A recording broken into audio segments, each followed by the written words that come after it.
Todos nós já sonhamos em visitar o Ártico e testemunhar as maravilhas naturais dos ursos polares brincando em blocos de gelo, ou da aurora boreal dançando no céu. Bem, lamento informá-lo, mas você não encontrará nenhum turista indo para a Antártida tão cedo. Por quê, você pergunta?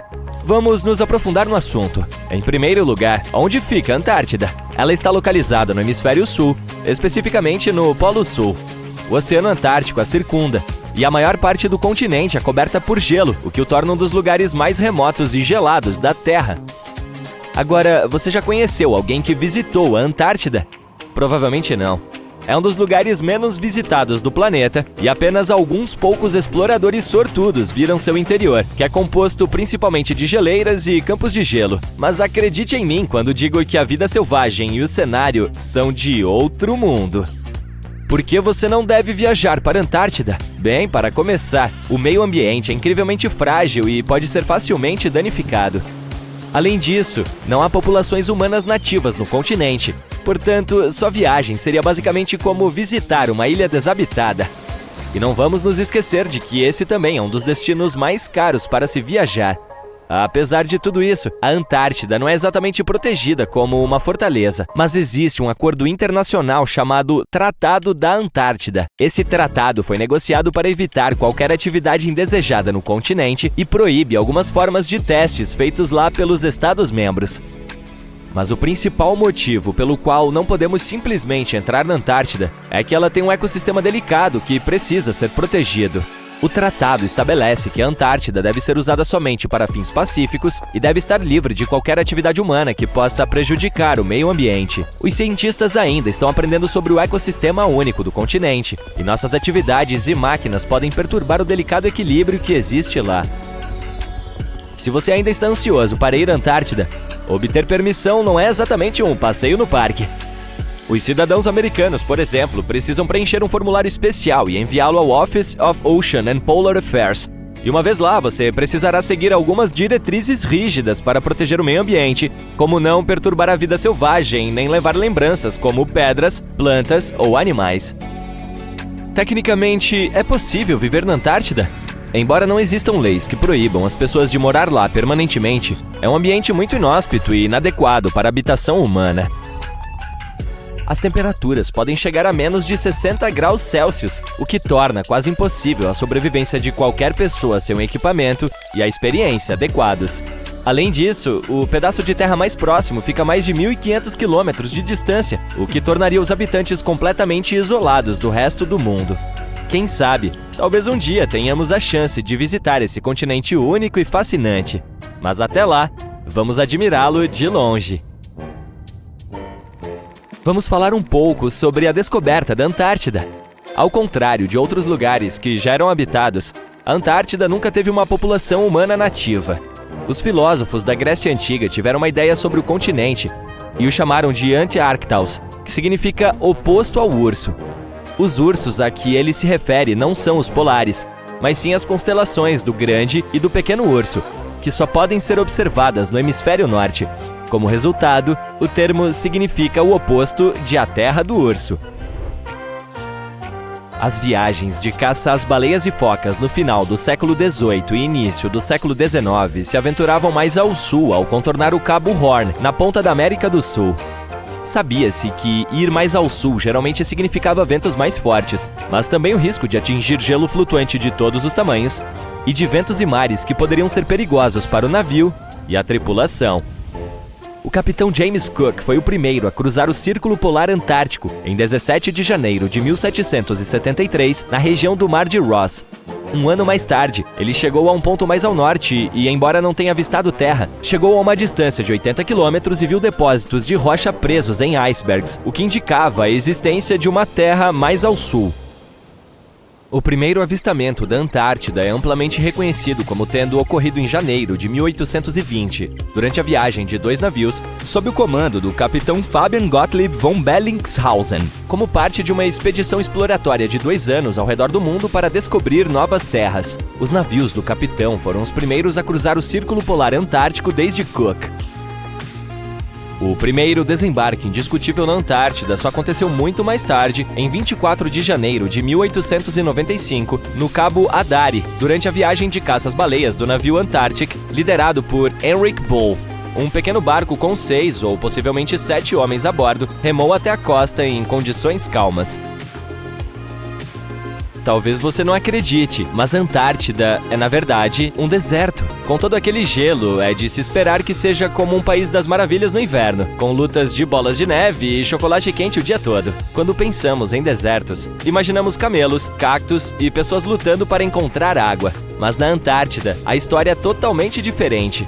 A luta não é para encontrar água, mas para encontrar qualquer coisa que não esteja coberta de gelo. E a média de chuvas foi de pouco mais de 10 milímetros nos últimos 30 anos. Isso é como algumas gotas de chuva em comparação com o que estamos acostumados. Portanto, tecnicamente, não são as dunas ou o calor escaldante que tornam um deserto, bem, um deserto. É a falta de precipitação. Mas não se preocupe se algum dia você se perder na Antártida. Não precisará se preocupar em ficar com sede. Só não se esqueça de levar um casaco e luvas, pois o frio é suficiente para transformá-lo em um picolé. A Antártida não é apenas um dos lugares mais secos da Terra, mas também o mais frio, o mais ventoso e o mais alto. Os pinguins e os cientistas de lá muitas vezes se encontram em uma situação complicada quando se trata de tempo. Diferentemente do resto de nós neste grande planeta azul, não há fuso horário na Antártida.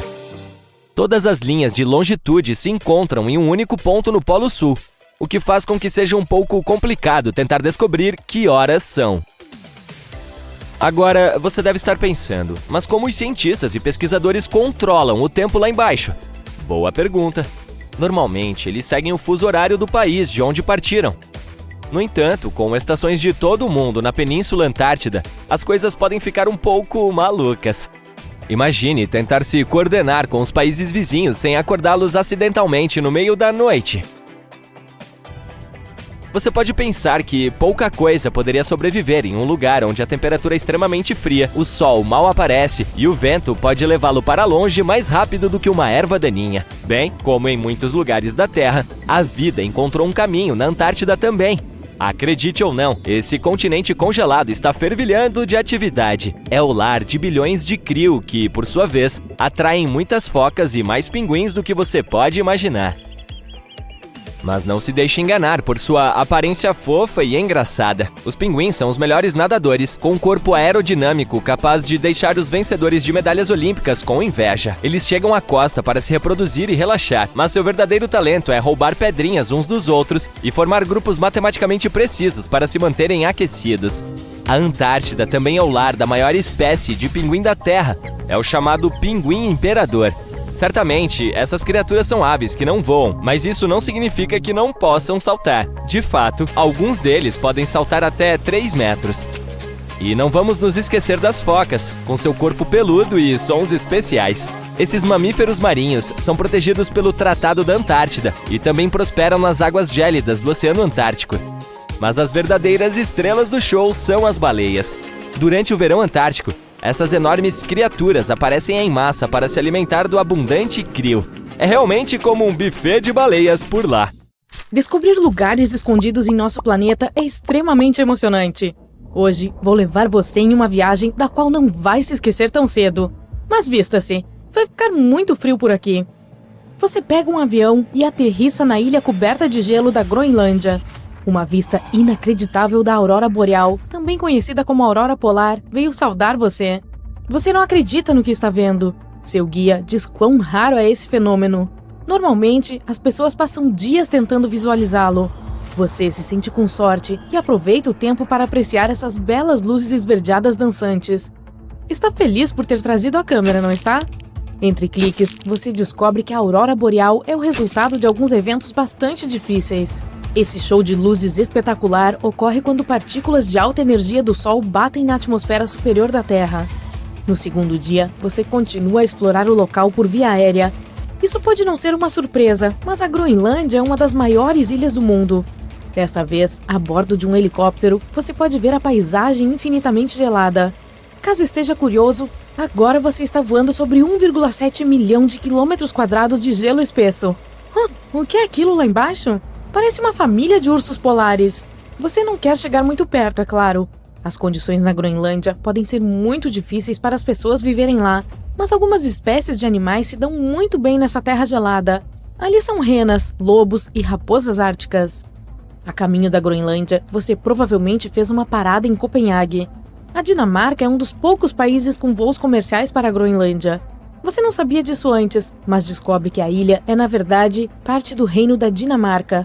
No mapa, ela fica entre os oceanos Ártico e Atlântico. Você tem sorte de ter um piloto local que lhe conta os segredos escondidos nesse cenário. Sob essa superfície branca de 3,2 km de espessura, há um mundo totalmente diferente. Um mundo cheio de canyons, crateras esculpidas por meteoros e fósseis de plantas milenárias. Você está muito animado para visitar tudo isso, mas claro, terá que usar sua imaginação, pois tudo está escondido sob o gelo. Acredite ou não, quase 80% da superfície da ilha está coberta por ele. A primeira parada do seu passeio é o Grand Canyon da Groenlândia. Seu desembarque não é muito longe dali, em algum lugar na parte norte da ilha. Você deve saber que os canyons são vales profundos e estreitos com lados íngremes. Mas aposto que não sabia que a palavra canyon, na verdade, vem da palavra espanhol canho, que significa oco ou tubo, com seu aumentativo canhão. Esse Grand Canyon tem algumas semelhanças com o dos Estados Unidos. Em primeiro lugar, em tamanho. Tem pelo menos 750 km de comprimento e até 800 metros de profundidade em alguns lugares. Há um verdadeiro vale subglacial lá embaixo. E se você está se perguntando como isso aconteceu, bem, o desfiladeiro provavelmente foi formado por um rio que corria pela Groenlândia antes que o gelo tomasse conta de tudo. É isso mesmo, a Groenlândia nem sempre foi coberta de gelo, já foi verde, sem brincadeira. Muitos outros lugares gelados da Terra, como a Antártida, já foram cobertos de vegetação. Os cientistas descobriram que no passado a Groenlândia era praticamente livre de gelo. Com a ajuda de radares aéreos, eles fizeram descobertas incríveis. A propósito, o gelo é invisível para a tecnologia de radar. Se você tem dificuldade em acreditar, tente colocar um cubo de gelo dentro do seu micro-ondas. Ele não derrete nem aquece. Uma descoberta recente de plantas fossilizadas permitiu aos pesquisadores estimar que a Groenlândia costumava ser muito mais quente do que se poderia imaginar. Uma pesquisa de 2021, realizada pela Universidade de Vermont, encontrou fósseis de galhos e folhas, o que deixou os pesquisadores boquiabertos. Eles esperavam descobrir areia e rochas na camada mais profunda de gelo, mas em vez disso, encontraram uma prova de que ali existia uma rica flora. A julgar pelo que você vê da paisagem, é difícil acreditar que as florestas já cresceram ali. Hoje, você encontrará alguma vegetação de tundra na parte costeira da ilha, e é praticamente isso. Mas, conforme o material genético encontrado nessas plantas fossilizadas, os pesquisadores acreditam que a ilha costumava ser muito mais verde. É muito provável que existiram florestas cheias de insetos com borboletas e besouros voando por ali. E a temperatura média na ilha variava de 10 graus no verão a menos 17 no inverno. A operação Ice Bridge da NASA sobrevoou a Groenlândia mais de 100 vezes.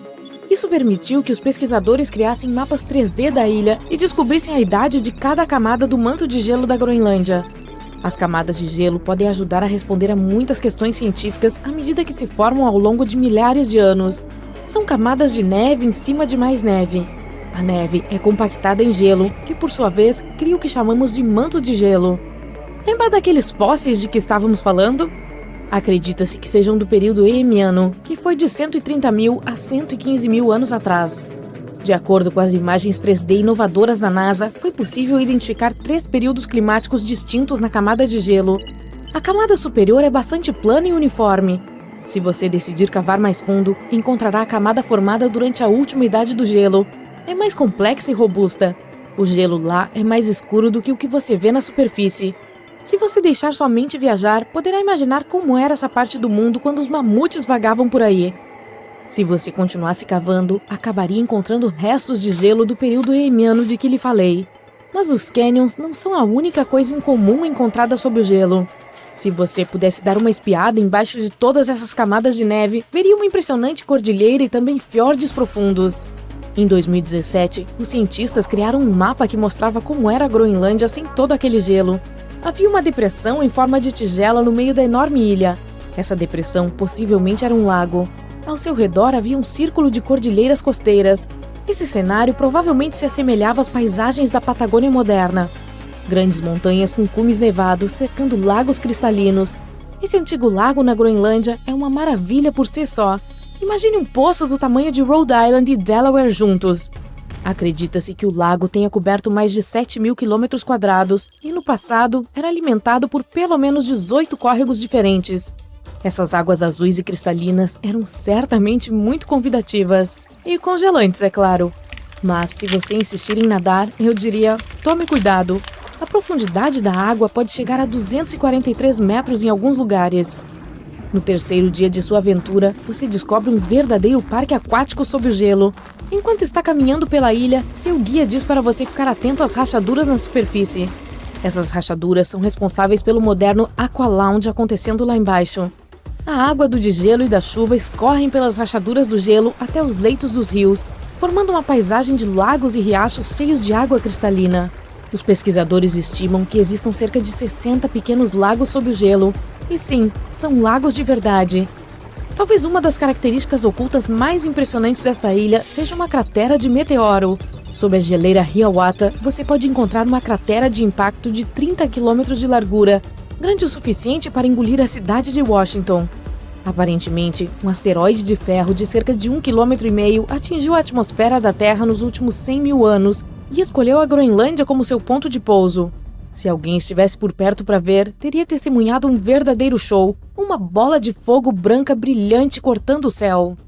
Os cientistas especulam que, se o asteroide pousasse em uma camada de gelo, certamente iria evaporar, transformando-se em água e pedra. Alguém parado a centenas de quilômetros do local do impacto teria ouvido um trovão ensurdecedor e experimentado ventos com força de um furacão. Na verdade, isso faz sentido. A velocidade aproximada dos meteoros que entram na atmosfera da Terra é de 72.400 km por hora. Só para comparar, isso é 2,5 vezes a velocidade de uma nave espacial. Não teria como escapar de fazer um barulhão e de deixar uma enorme cratera no chão. Em 2011, cientistas do Chile encontraram um fóssil de aparência estranha na Antártica, que parecia uma bola de futebol esmagada. Por quase 12 anos, a rocha ficou em uma prateleira no Museu Nacional de História Natural do Chile, sem nenhum rótulo específico. Ela foi chamada de A Coisa no museu, porque parecia ter saído de um filme de ficção científica. Quando os cientistas finalmente colocaram as mãos no estranho fóssil, descobriram que se tratava, na verdade, de um ovo gigante de casca mole de cerca de 66 milhões de anos atrás. Esse ovo tem mais de 28 centímetros de comprimento e 18 centímetros de largura. Um ovo de galinha comum tem apenas 6,35 centímetros de comprimento e um ovo de avestruz tem quase 15 centímetros para fins de comparação. Assim, a Coisa ganhou o título de maior ovo de casca mole já encontrado e o segundo maior ovo de qualquer animal que conhecemos. O único ovo maior já encontrado foi o do extinto pássaro-elefante de Madagascar, que tinha 1,5 vezes a altura de Michael Jordan. O pássaro, não o ovo. O ovo da Antártica também é especial porque é o primeiro ovo fóssil encontrado nessa parte do mundo. Portanto, quem o deixou lá deve ter sido uma grande criatura, provavelmente um réptil marinho gigante que viveu há muito tempo, como um mosasauro. Isso é surpreendente porque a maioria dos cientistas achava que essas criaturas nem sequer botavam ovos. Portanto, essa descoberta pode mudar o que sabemos sobre elas. O ovo também é único porque tem uma casca fina e não tem poros, o que é totalmente diferente da maioria dos ovos de dinossauros. Na verdade, ele se parece mais com os ovos de lagartos e cobras, mas veio de uma criatura gigante relacionada a esses animais. Nenhum dinossauro ou réptil voador conhecido daquela época e lugar era grande o suficiente para botar um ovo tão grande. Portanto, deve ter sido um mosasauro, afinal, mas não podemos ter 100% de certeza. Os cientistas trabalharam muito e estudaram 259 tipos de répteis vivos, como lagartos e cobras e seus ovos. A partir disso, eles descobriram que a mãe que pôs o ovo provavelmente tinha pelo menos 7 metros de comprimento, sem contar a cauda. Durante o final do período Cretáceo, essa parte da Antártica pode ter sido como um berçário. Os paleontólogos encontraram ossos de pequenos mosassauros e plesiosauros na mesma área, juntamente com ossos de animais adultos. Arqueólogos noruegueses fizeram outra descoberta legal, mas literalmente encontraram dezenas de flechas que estavam escondidas no gelo há 6.000 anos.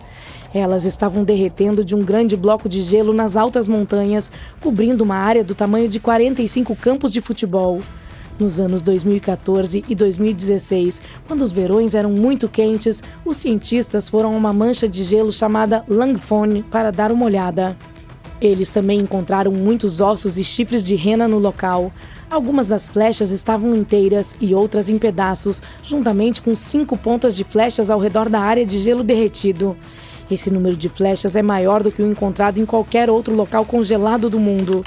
Algumas das 68 flechas encontradas datam do período Neolítico e as mais recentes são do século XIV da Era Comum.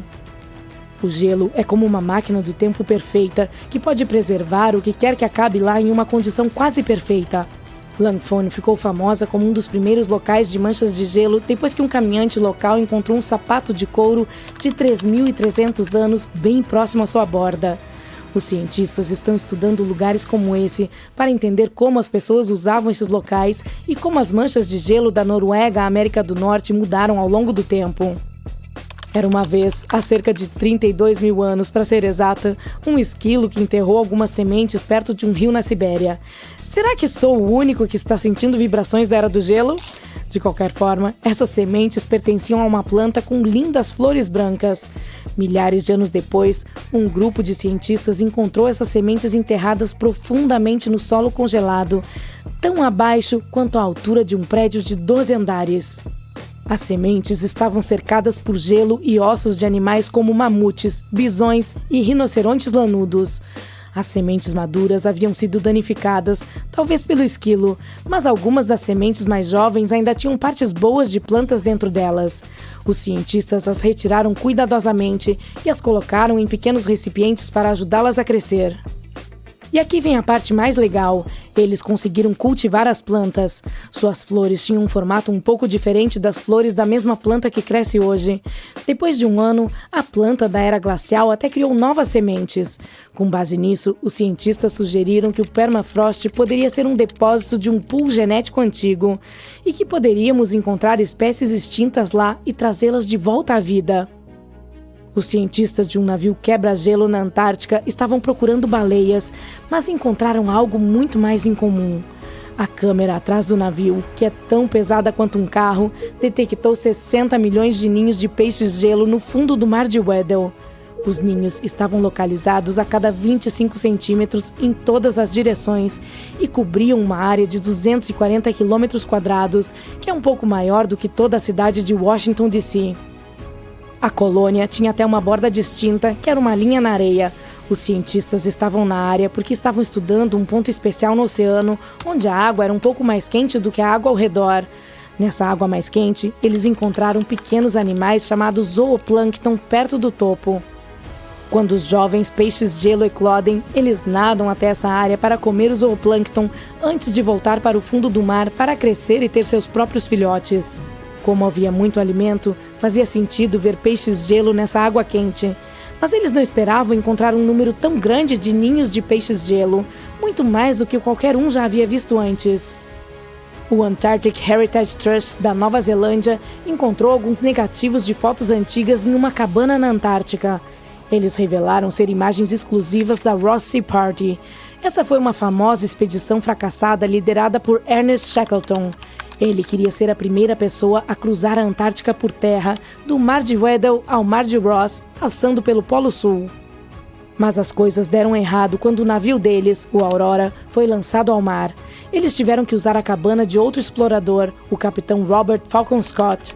Seu objetivo era ser a primeira pessoa a chegar ao Polo Sul, mas infelizmente ele também não conseguiu. Os negativos eram feitos de nitrato de celulose e foram encontrados presos em uma pequena caixa. O fundo levou os negativos de volta para a Nova Zelândia, onde os separou cuidadosamente e descobriu 22 imagens ocultas.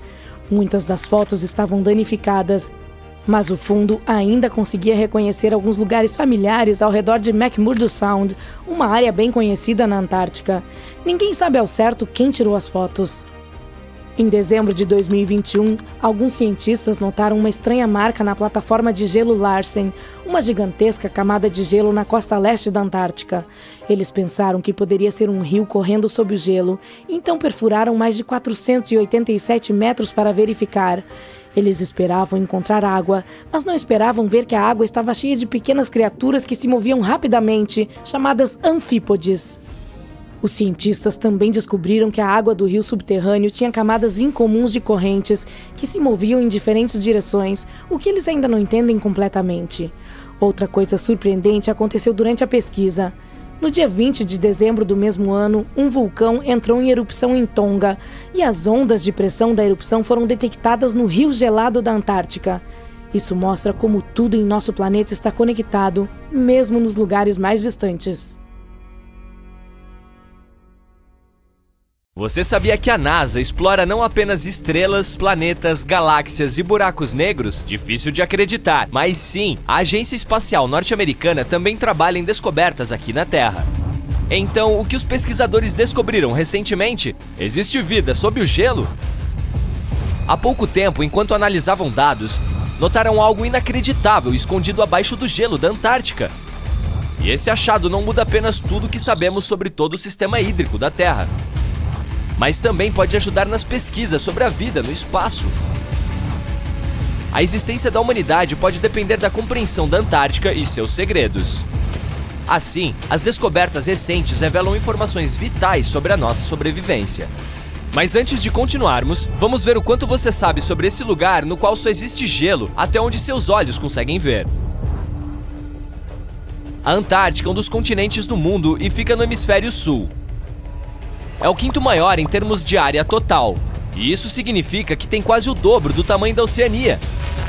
Quer ver meteoritos de verdade? Vá para a Antártica! Devido ao seu clima seco, é um dos melhores locais para observar o espaço. Mas o que é ainda mais incrível é que podem ser vistos meteoritos na superfície branca do continente. Os cientistas já retiraram cerca de 45 mil deles do gelo e acreditam que podem achar outros 300 mil. Como não há muitas rochas terrestres por lá, é fácil identificá-los graças à cor escura deles. O ambiente desértico e seco também ajuda a preservá-los, mesmo os que caíram na Terra há mais de 1 milhão de anos. E você pode imaginar alguma atividade vulcânica na Antártica? É difícil. Mas este lugar é onde o fogo encontra o gelo. A Antártica Ocidental é o local da maior atividade vulcânica. Os cientistas descobriram recentemente que existem 138 vulcões apenas ali. Uau! Você pensava que a região é sempre fria, mas não! Suas regiões costeiras podem chegar a 10 graus Celsius. Mas você já se perguntou como seria a Antártica se não houvesse gelo? Pode parecer inimaginável agora, mas nem sempre ela foi coberta por gelo. No entanto, isso foi há 34 milhões de anos. Assim, ninguém poderia dizer como seria a superfície do continente. Mas a NASA mudou isso. A agência espacial gerou simulações no computador e fez o mapa mais preciso até hoje. O que se viu foi incrível. O continente não era plano como parecia. Ele é bastante acidentado e tem vales, planícies e montanhas altas. Mas isso não era nada comparado ao que se descobriu sob o gelo. Então, o que é? Por favor, que rufem os tambores. A NASA encontrou 2 novos lagos subglaciais. E o que é ainda mais legal é que eles foram avistados do espaço. Como pode isso? Se a sua resposta for satélites de alta tecnologia, você está certo. Em 2003, a NASA lançou um satélite chamado IceSat, que mediu o balanço de massa do manto de gelo e as alturas das nuvens e aerossóis. O equipamento também ajudou a criar um mapa sem gelo da Antártica. Em 2010, a Agência Espacial Europeia lançou o segundo satélite, o Cryosat-2, para rastrear as mudanças na espessura do gelo. Então, em 2018, a NASA enviou o terceiro, o IceSat-2, uma continuação do primeiro. Ele mediu a elevação do manto de gelo e a espessura do gelo marinho. Era o instrumento de observação a laser da Terra mais avançado da agência americana e o que forneceu os dados de mais alta precisão. E quando isso foi combinado com as informações dos outros satélites, foi possível localizar esses 2 novos lagos perto de 2 maiores. Mas em primeiro lugar, como é possível que eles existam? A espessura média da maior parte do gelo da Antártica é de aproximadamente 2 km. No entanto, pode chegar a mais de 3 em alguns locais, especialmente durante o inverno. Então você pode pensar que não há nada lá embaixo, mas a ciência diz o contrário. Não é possível ver isso a olho nu. Mas o gelo do continente está fluindo lenta e constantemente em diferentes direções sob a força de seu peso. No entanto, os cientistas não conseguiram descobrir como a água se movia por muitos anos. Isso começou a mudar em 2007, quando os dados coletados com o ICESat forneceram informações sobre o que se esconde sob a superfície. Eles descobriram pela primeira vez uma rede inteira de lagos de água derretida conectados sob as correntes de gelo de fluxo rápido da Antártica, e havia centenas deles. A glaciologista Ellen Amanda Fricker, do Instituto de Oceanografia Scripps, acredita que as mudanças de elevação medidas pelo ICESat aconteceram por causa da dinâmica desses lagos. Eles não retinham a água do degelo estaticamente. Em vez disso, enchiam e drenavam continuamente ao longo do tempo através de um sistema de vias navegáveis. Enquanto faziam isso, o gelo acima subia e descia. Mas para onde eles drenam? Para o oceano, claro. E muito! Um estudo recente de coautoria de Fricker descobriu que a drenagem de um lago inundou até 750 bilhões de litros no oceano em apenas 3 dias. Inúmeros mistérios sobre como a natureza funciona ainda estão esperando para serem resolvidos, mas a descoberta dos 2 novos lagos dará aos cientistas uma imagem melhor de quão rápido a camada de gelo da Antártica mudará à medida que o clima ficar mais quente e como isso afetará as correntes oceânicas globais e o aumento do nível do mar. O ciclo de enchimento e drenagem dos lagos também faz com que o manto de gelo sofra rachaduras e fendas. Assim, as informações que eles encontrarem nesses novos lagos também lhes darão uma melhor compreensão dos danos na superfície do gelo. E ainda poderão avaliar como esse sistema de enchimento e drenagem influencia na velocidade com que o gelo desliza para os oceanos e mares. Isso significa que podem avaliar como a água doce adicionada pode alterar os ecossistemas marinhos. Essa descoberta pode sugerir ainda se há vida sob o gelo. Uau! Os cientistas perfuraram cerca de 1.070 metros de gelo e descobriram que as amostras de água retiradas de um dos lagos continham aproximadamente 10 mil células bacterianas por mililitro. Um número tão alto de vida bacteriana é um bom sinal, pois isso significa que as águas geladas também podem suportar formas de vida superiores, como micro-animais, e um desses novos lagos pode até ser o lar deles. Mas o mais empolgante é o que os novos lagos podem ajudar a entender se a vida em outros planetas é possível. Os cientistas acreditam que qualquer forma dela abaixo da superfície congelada de Marte pode seguir os padrões observados nos lagos da Antártica. Então, existe a possibilidade de encontrarem novas informações críticas sobre o tipo de vida que pode ter existido no planeta vermelho. No entanto, você não gostaria de estar lá durante o inverno. A temperatura mais baixa na Terra que se pode experimentar é de cerca de menos 89 graus. Em 2010, houve uma temperatura ainda mais baixa, de aproximadamente menos 93 graus. E a sensação desse frio pode ser muito pior devido aos ventos fortes e secos. Você sabia que o tamanho da superfície de gelo na Antártica também muda ao longo do ano? Ela tem cerca de 3 milhões de quilômetros quadrados durante o verão, mas no inverno aumenta para 19 milhões de quilômetros quadrados. No entanto, apesar da mudança, ela continua a ser o maior pedaço de gelo da Terra. Desculpe, Ártico, você perdeu. Você conhece esses pinguins fofos? Considere esses animais os habitantes locais, pois não há população nativa na Antártica. É uma terra de ninguém, pois não pertence a nenhum país. Mas você sabe quem realmente são os donos? 5 espécies diferentes de pinguins, focas e orcas. Haha! Apesar das duras condições do continente, você pode visitá-lo como turista para fins de pesca e pesquisa. Cerca de 5 mil pessoas residem ali durante o verão em estações de pesquisa. Mas quando chega o inverno, o número cai para cerca de 1.000. O manto de gelo do continente representa 70% das reservas de água doce do mundo. Imagine o que aconteceria se ele derretesse.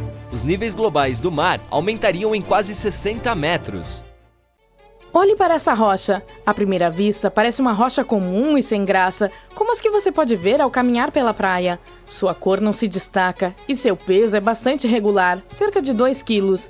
Mas tudo muda quando você fica sabendo que essa rocha nasceu em Marte, viajou até a Terra e acabou na Antártica. Agora a história parece muito mais fascinante.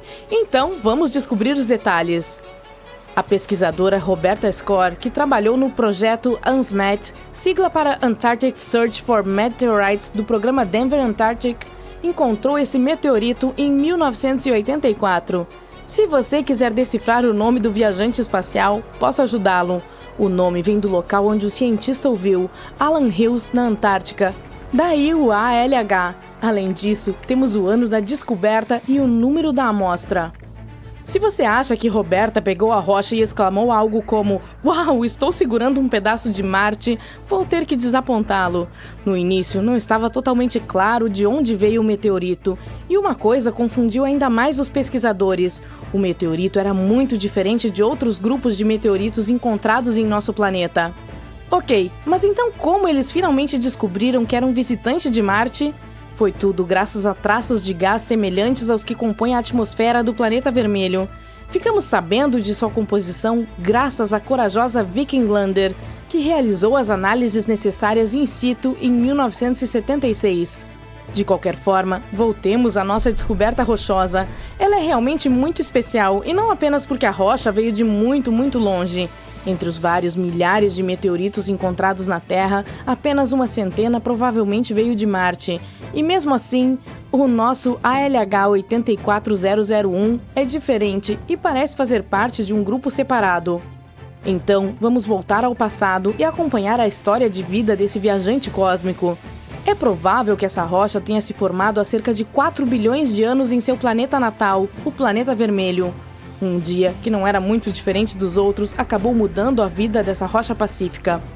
Um impacto meteórico a catapultou para o espaço e ela começou sua própria jornada como um pequeno asteroide. Naquela época, era muito maior do que no momento da descoberta na Terra. Em determinado momento, nossa rocha ALH chegou perto da Terra e, quem sabe, provavelmente decidiu dar umas voltinhas por ali ou algo assim. Foi assim que há 13 mil anos terminou sua jornada espacial colidindo com nosso planeta. No momento, esse fragmento marciano é o mais antigo que temos, mas no início ele não era tão popular. Somente em 1996 se tornou muito mais famoso, após uma descoberta inovadora.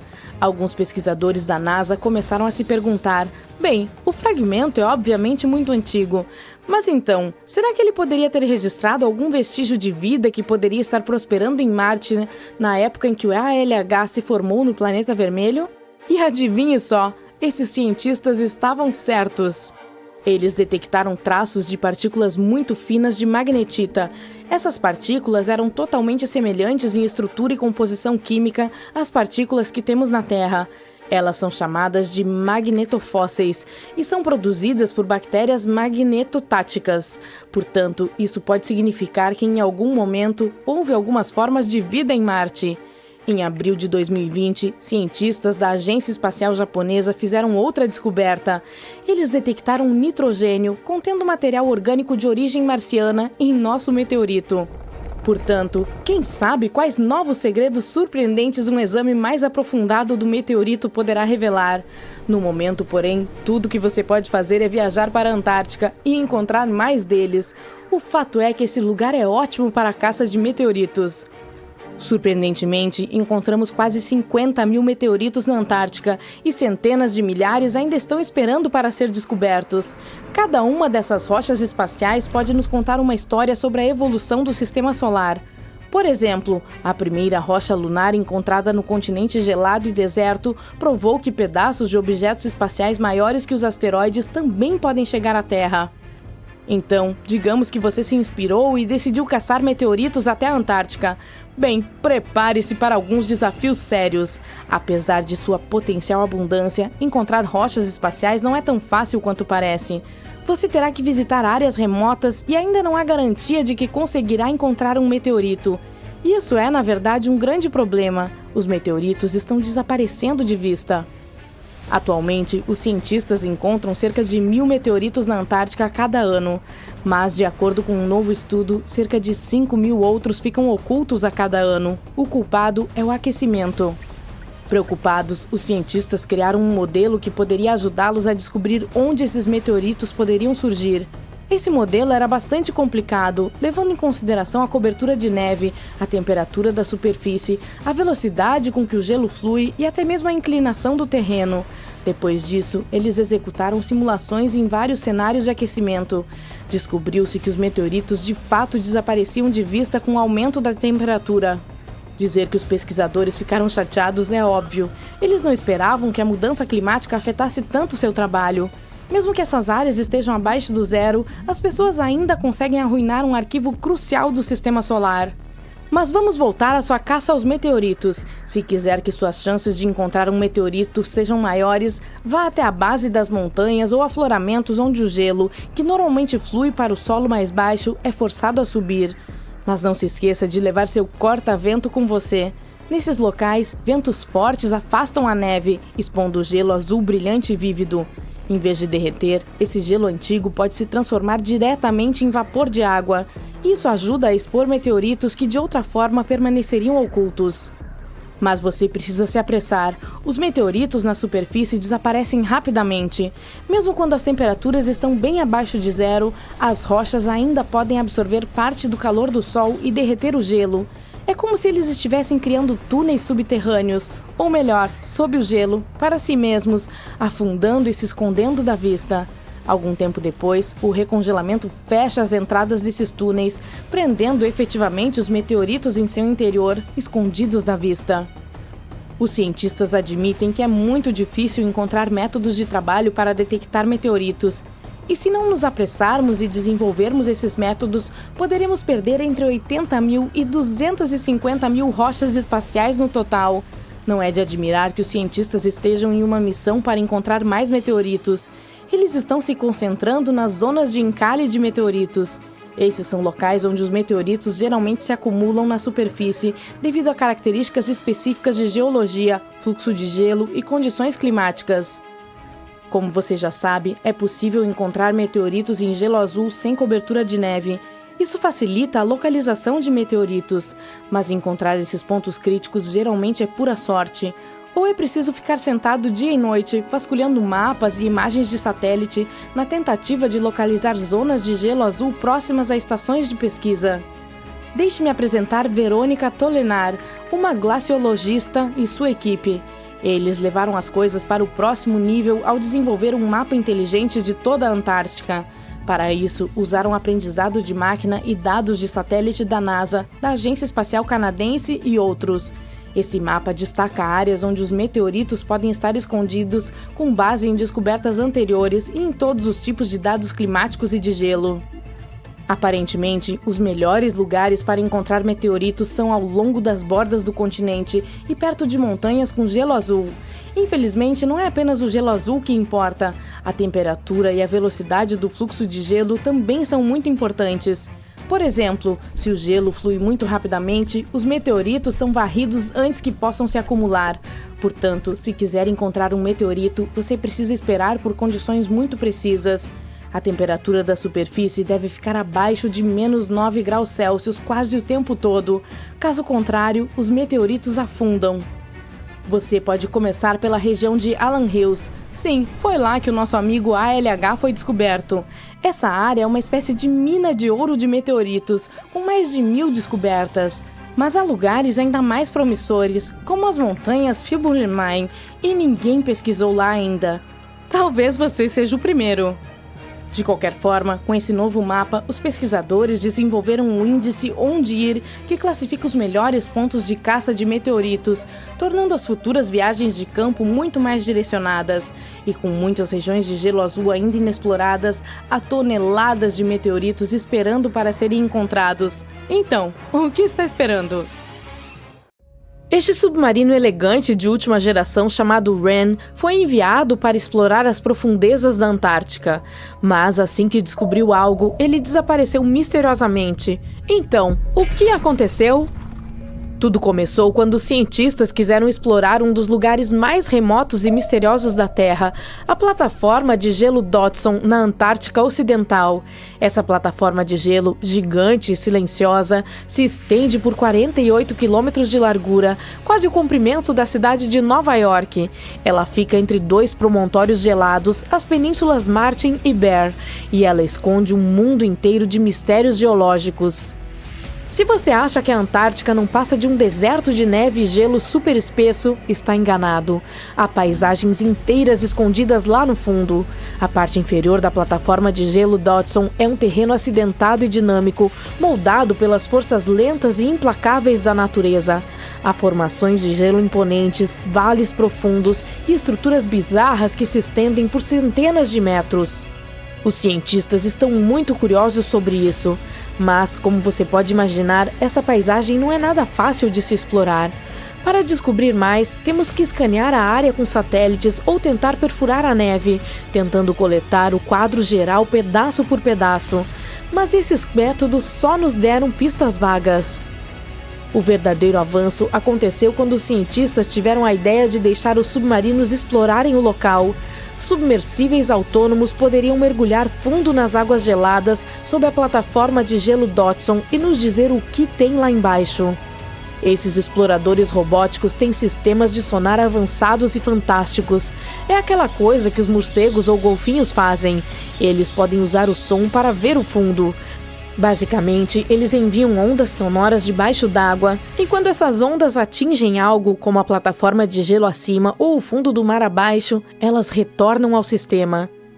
Os animais sentem quanto tempo levou para as ondas sonoras retornarem e como elas mudaram, e isso os ajuda a entender o que está localizado onde. Por exemplo, os cliques que os golfinhos emitem informam onde estão os peixes. Copiamos esse truque evolutivo maluco e o adaptamos à nossa exploração subaquática. Só que nossa versão é muito mais legal, com um nível mais alto de precisão, de modo que criamos mapas 3D detalhados do ambiente. O submarino Ren foi um desses exploradores robóticos. Seu nome foi dado em homenagem à divindade nórdica do mar. Ren foi meticulosamente programado para navegar em uma paisagem traiçoeira da Antártica. Mas, mesmo com todo esse treinamento, sua jornada teve um fim inesperado e assustador. Em 2019, Ren foi enviado para explorar as profundezas sob a plataforma de gelo Dodson. Ele foi um herói, o primeiro a sair em uma missão como essa. A equipe disse que era como ver o outro lado da Lua. Durante 27 dias seguidos, ele trabalhou incansavelmente. Ele percorreu mais de 998 quilômetros sob o gelo espesso. Isso é como uma viagem de Paris a Berlim. Ren foi mais longe e mais fundo do que qualquer um poderia ter imaginado.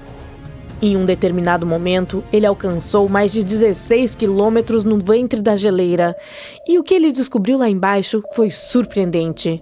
Os cientistas pensavam que haveria algumas superfícies de gelo lisas e uniformes, mas o Ren revelou uma parte inferior marcada por enormes rachaduras, cristas.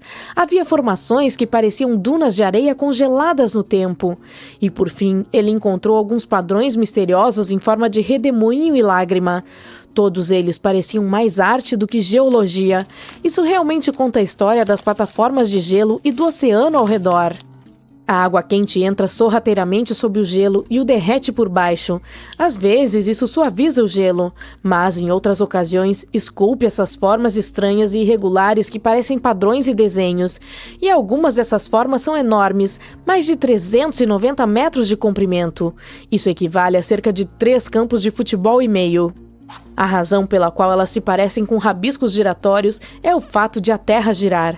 Isso faz com que a água gire de maneiras especiais, dobrando as formas e desenhando essas espirais.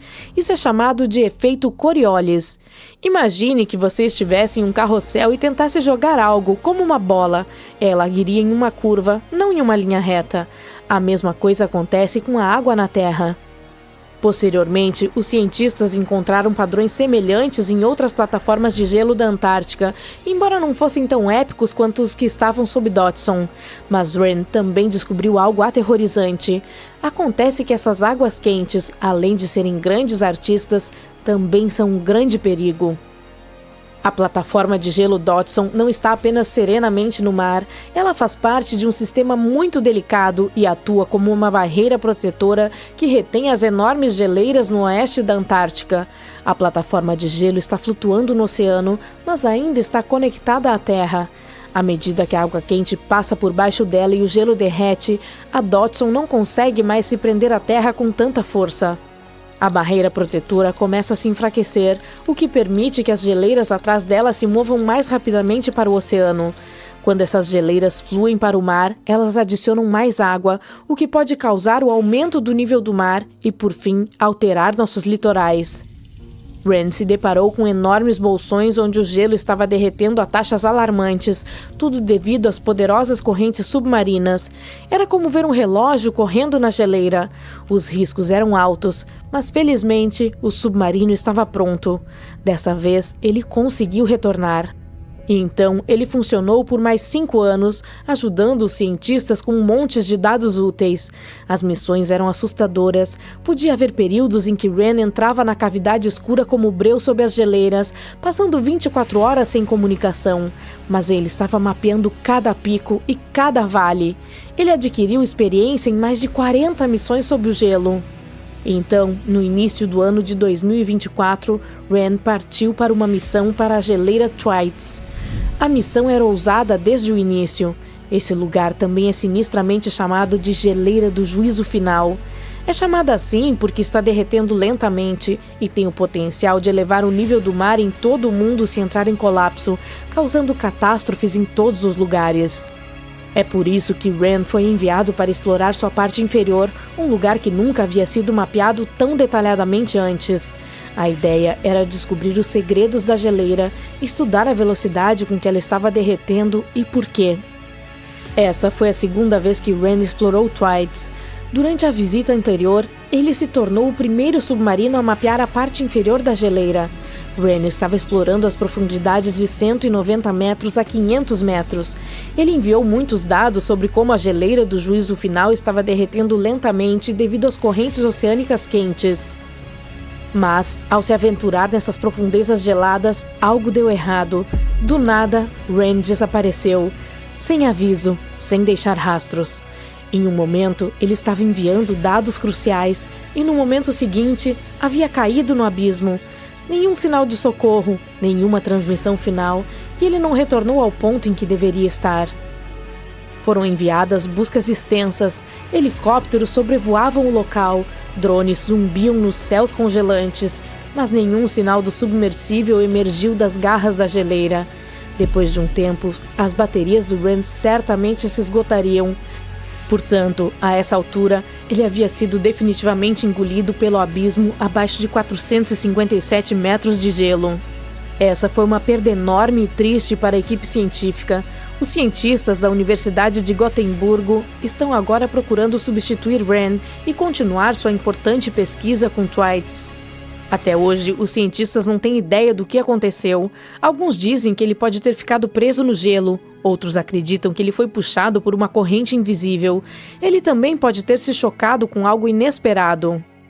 Seja qual for a verdade, seu desaparecimento deixou os cientistas atônitos e parece que a plataforma de gelo guardará seus segredos por mais algum tempo. Pelo menos ganhamos um tesouro de conhecimento com a jornada de Rand. Os cientistas continuam explorando a Antártica, procurando a história que se esconde sob a neve. Por exemplo, eles descobriram que, há cerca de 90 milhões de anos, uma exuberante floresta tropical temperada prosperava perto do Polo Sul. Eles revelaram um mundo antigo muito mais quente do que se imaginava.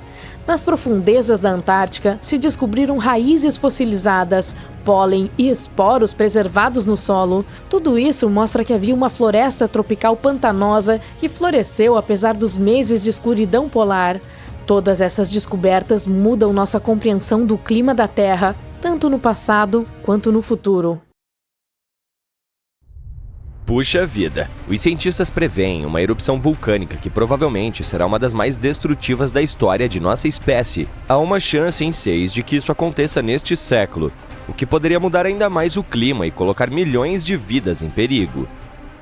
Em janeiro de 2022, o vulcão Hunga Tonga Hunga Rapai entrou em erupção no Oceano Pacífico Sul, provocando uma enorme explosão. O vulcão enviou tsunamis até o Japão, América do Norte e América do Sul. A própria Tonga foi duramente atingida, com danos que custaram quase 20% de toda a economia do país. Agora, pesquisadores do Instituto Niels Bohr, em Copenhague, estudaram amostras de gelo da Groenlândia e da Antártica, e suas descobertas são preocupantes, prevendo um possível desastre vulcânico global.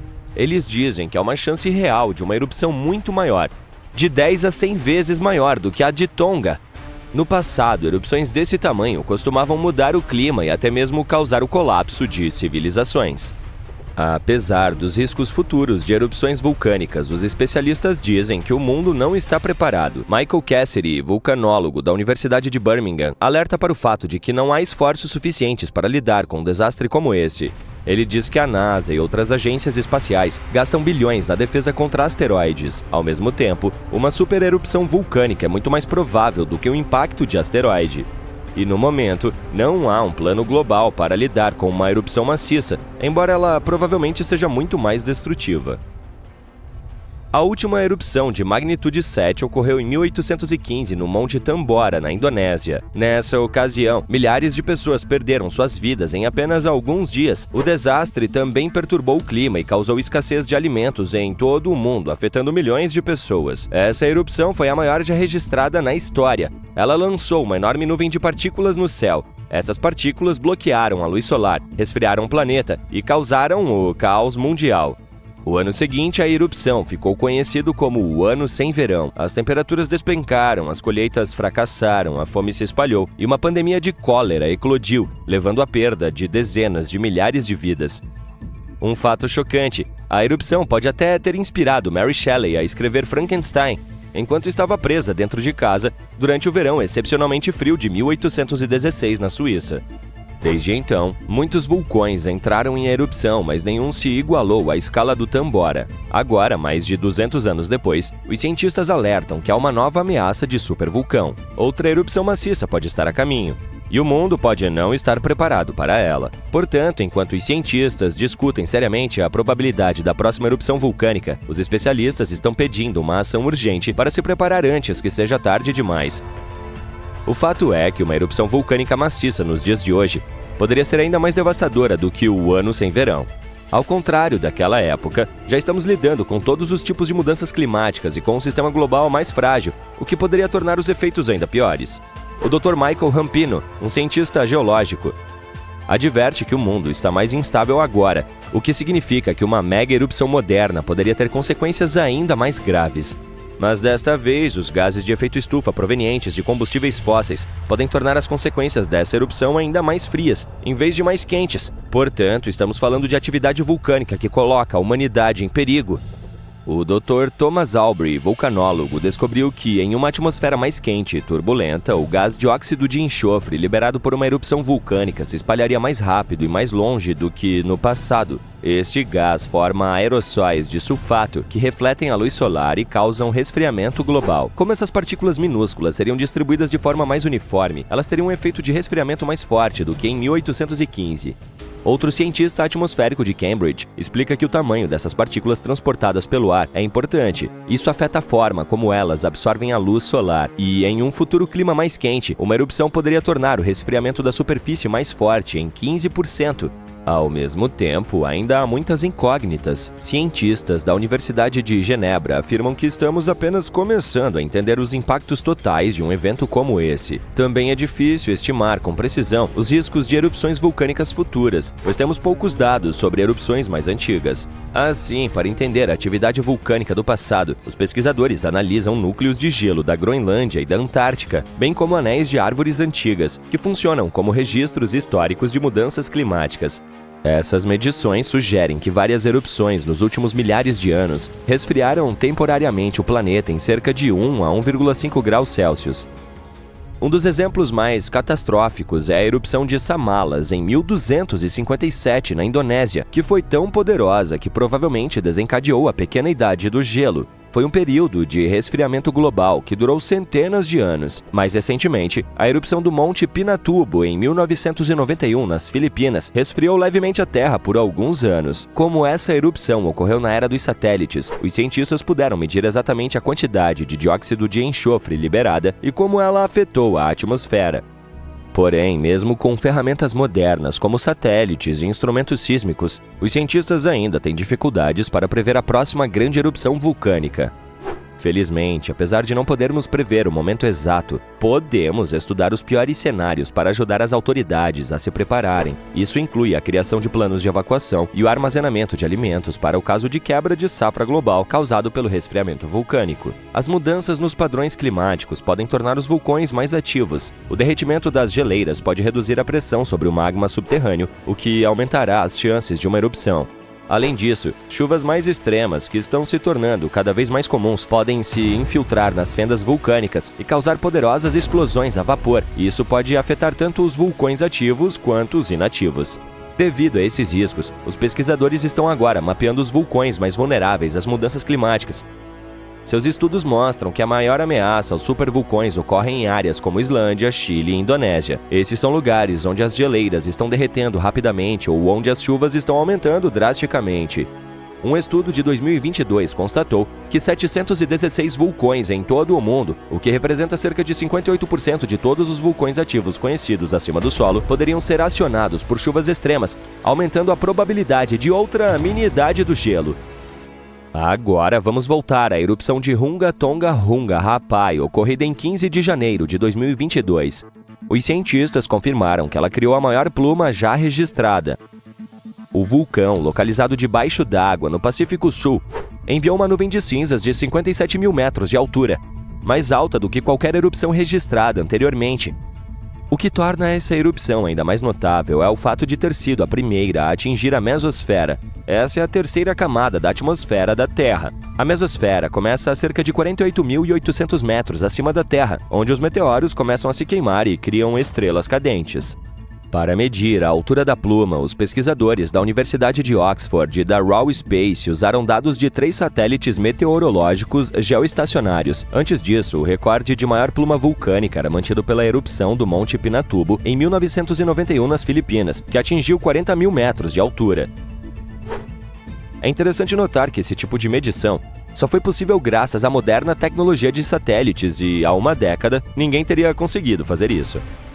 Outro vulcão que devemos mencionar em relação a um possível desastre vulcânico global está localizado na península de Reykjanes, na Islândia. Sua última erupção ocorreu em novembro de 2024, levando a evacuações em áreas próximas. A erupção começou logo após as 23 horas, com pouco aviso. O vulcão liberou lava laranja de uma fissura de quase 3,2 quilômetros de comprimento. As autoridades ordenaram a evacuação de cerca de 50 casas e hóspedes do resort Spa Blue Lagoon, um destino turístico popular a sudoeste de Reykjavik. Embora as viagens aéreas não tenham sido afetadas, as autoridades ainda alertaram sobre as emissões de gás potencialmente perigosas que se espalharam por partes da península, incluindo a cidade vizinha de Grindavik. Grindavik, onde vivem 3.800 pessoas, já testemunhou várias vezes a atividade vulcânica. E as erupções anteriores até danificaram sua infraestrutura e forçaram evacuações. Por exemplo, em agosto de 2024, uma rachadura de 3,8 km de comprimento se abriu na cratera Sundunkangar, perto de Grindavik. Isso fez com que as autoridades declarassem estado de emergência, pois a lava fluía em várias direções. Felizmente, o escritório meteorológico da Islândia informou que a última erupção foi significativamente menor do que a de agosto. Especialistas em geofísica realizaram levantamentos aéreos e descobriram que a situação parecia menos intensa do que as erupções anteriores. Atualmente, Grindavik não está correndo risco, mas a possibilidade de novos desenvolvimentos não pode ser descartada. Os cientistas preveem mais erupções vulcânicas. Estamos na Sibéria. Está tão frio aqui que rajadas de vento congelantes estão queimando seu rosto. Toda aquela neve branca parece estar cegando você. Este lugar se assemelha à Antártica por causa do pergelissolo. Recentemente, um grupo de cientistas pesquisou um dos rios locais. Com a ajuda de uma plataforma de perfuração, extraíram várias amostras de solo congelado. Os cientistas ficaram chocados ao encontrar criaturas vivas dentro do gelo. Mais tarde, em laboratório, se percebeu que as criaturas eram organismos microscópicos multicelulares, conhecidos como rotíferos bideloídeos. Essas criaturas pareciam pequenos vermes. Os cientistas sabiam que esses vermes poderiam viver em condições congeladas por até 10 anos. Mas a idade dos rotíferos encontrados no gelo foi de cerca de 24 mil anos. E depois de descongelar, eles começaram a se reproduzir, como se estivessem dormindo há apenas algumas horas, não há milhares de anos. Análises adicionais mostraram que esses organismos podem permanecer congelados por centenas de milhares de anos. Os rotíferos podem ter vivido durante a era em que o ser humano ainda não tinha inventado a roda. E este não é o único superpoder deles. Os rotíferos bideloídeos estão entre os animais mais radioativamente resistentes na Terra. Eles podem sobreviver em lugares onde não há oxigênio e água. Também podem permanecer vivos em áreas com alta acidez e podem viver sem comida e água por um longo tempo. Por sinal, essas não são as únicas criaturas conhecidas por viver milhares de anos. Tipos particulares de musgo e alguns micro-organismos também são quase imortais. Os nematódios são algumas das variedades de vermes com maior capacidade de adaptação. Imagine a Torre Eiffel, de pé e orgulhosa. E agora, vamos torná-la 10 vezes mais alta e colocá-la no subsolo. Exatamente a essa profundidade, muitos milhares de metros abaixo da superfície, os cientistas descobriram essas criaturas, sem luz solar e quase nenhum ar. E como está muito perto do núcleo da Terra do que da superfície do nosso planeta, a temperatura aqui é maior do que no meio do deserto mais quente. Milhões de toneladas de solo acima criam uma pressão insana, mas tudo isso não conseguiu impedir que a vida se desenvolvesse aqui. Quando os nematódios ficam sem ar, comida ou quando a temperatura se torna muito alta, eles entram em um estado único de êxtase ou hibernação profunda. Neste modo, o metabolismo destes vermes diminui e quase todos os processos em seu corpo param. Essas criaturas podem dormir por muito tempo e só acordar quando o ambiente se tornar mais favorável. A propósito, você não precisa ir tão fundo no subsolo para encontrar essas criaturas. Nematódios são encontrados em todo o mundo. Eles podem viver em fontes termais, desertos, no alto das montanhas, entre os gelos ásperos da Antártica ou dentro de animais e humanos. Nossas próximas criaturas resistentes são os tardígrados, também conhecidos como ursos d'água. Estes são invertebrados microscópicos de 8 patas intimamente relacionados aos artrópodes. É impossível vê-los sem ajuda. Mas um microscópio convencional permitirá que você veja esses seres em detalhes. Eles parecem minúsculos ursos, por isso são chamados de ursos d'água. Eles precisam de uma fina camada de água ao redor do corpo o tempo todo. É necessário evitar a desidratação. Tardígrados foram encontrados em todos os tipos de ambientes, das profundezas dos oceanos às dunas de areia. Eles são incrivelmente resistentes graças à sua estrutura orgânica única. Sim, eles parecem macios, mas seu corpo é coberto com uma cutícula dura. Este revestimento se assemelha aos exoesqueletos de gafanhotos, louva-a-Deus e muitos outros insetos. Ursos d'água perdem sua antiga camada de cutícula quando precisam crescer. Cada uma de suas 8 patas tem de 4 a 6 garras, o que os ajuda a se agarrar a qualquer superfície. Esses ursos podem sobreviver a uma temperatura quase 3 vezes mais fria que a temperatura no gelo da Antártica. O calor também não os prejudica. Eles provaram ser capazes de sobreviver à temperatura que faz a água ferver. Além disso, os ursos d'água não têm medo de radiação nem de alta pressão. Nas profundezas do oceano, a pressão pode destruir as ligas de metais mais fortes. Mas essas criaturas podem suportar pressões 6 vezes maiores. Mas o mais legal é que podem viver no vácuo do espaço. Nosso planeta tem um campo magnético. Este é um escudo que nos protege da radiação solar. Os tardígrados não precisam dessa proteção. Eles podem entrar em órbita próxima à Terra e voltar ilesos.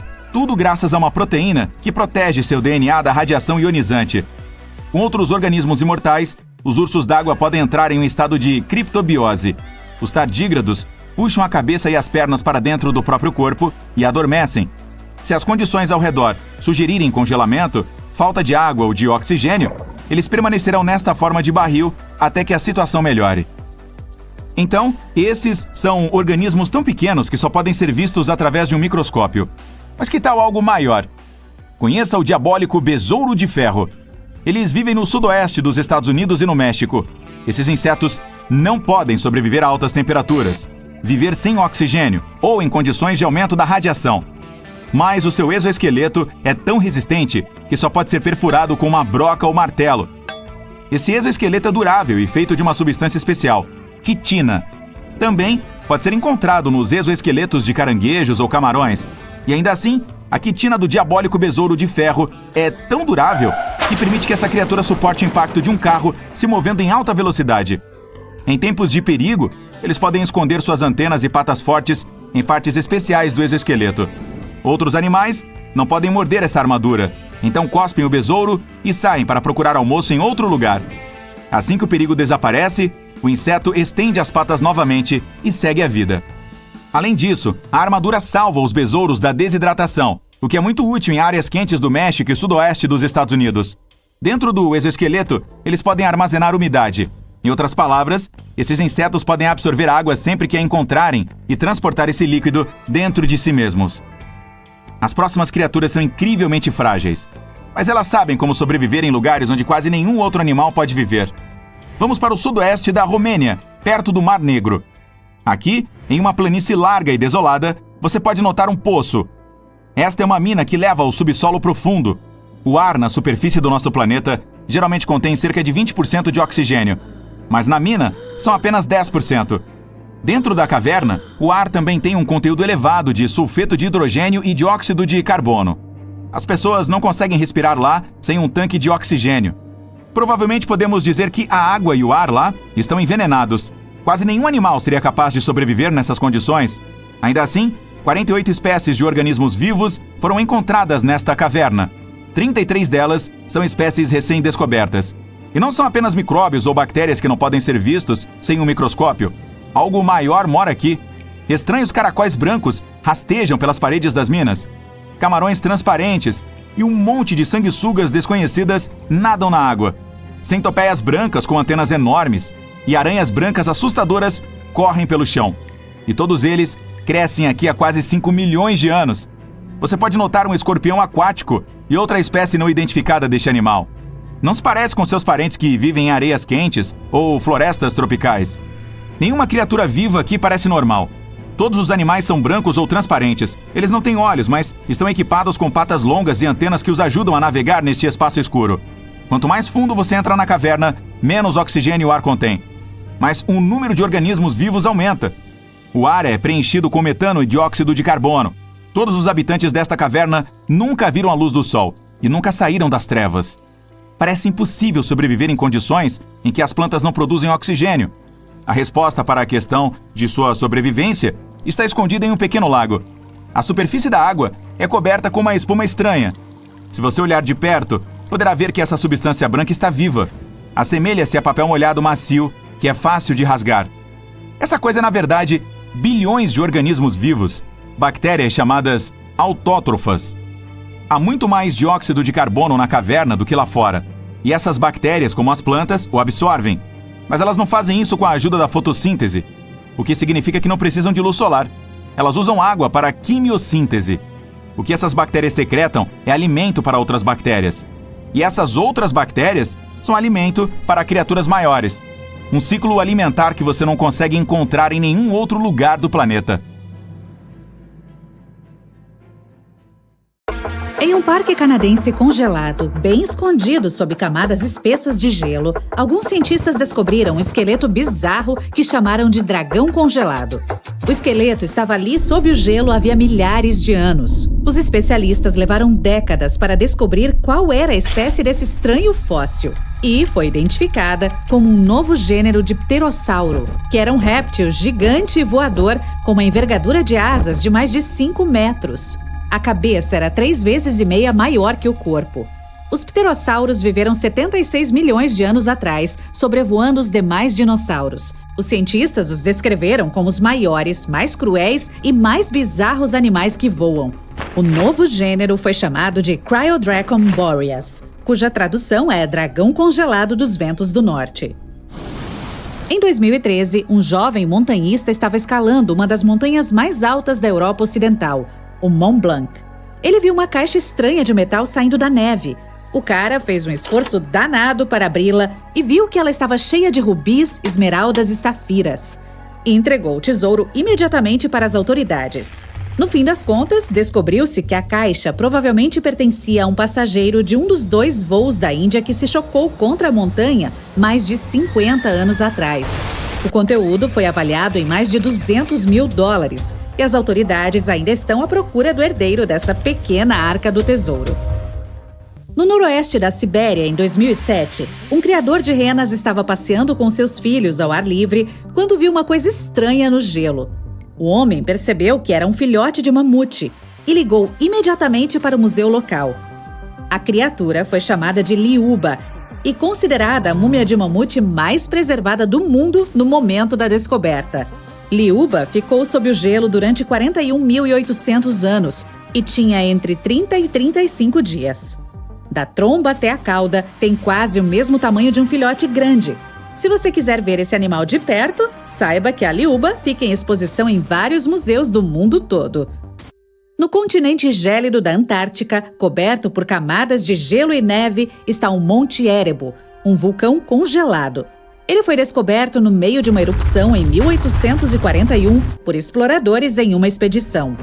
O vulcão tem mais de 3.600 metros de altura e continua ativo há 1.300.000 anos. Nas profundezas desse vulcão, bem no meio dele, tem uma cratera com grandes volumes de lava derretida. Há explosões ocasionais, então considera-se que ele ainda está em erupção contínua. Porém, essas erupções não preocupam, pois geralmente são bem pequeninas.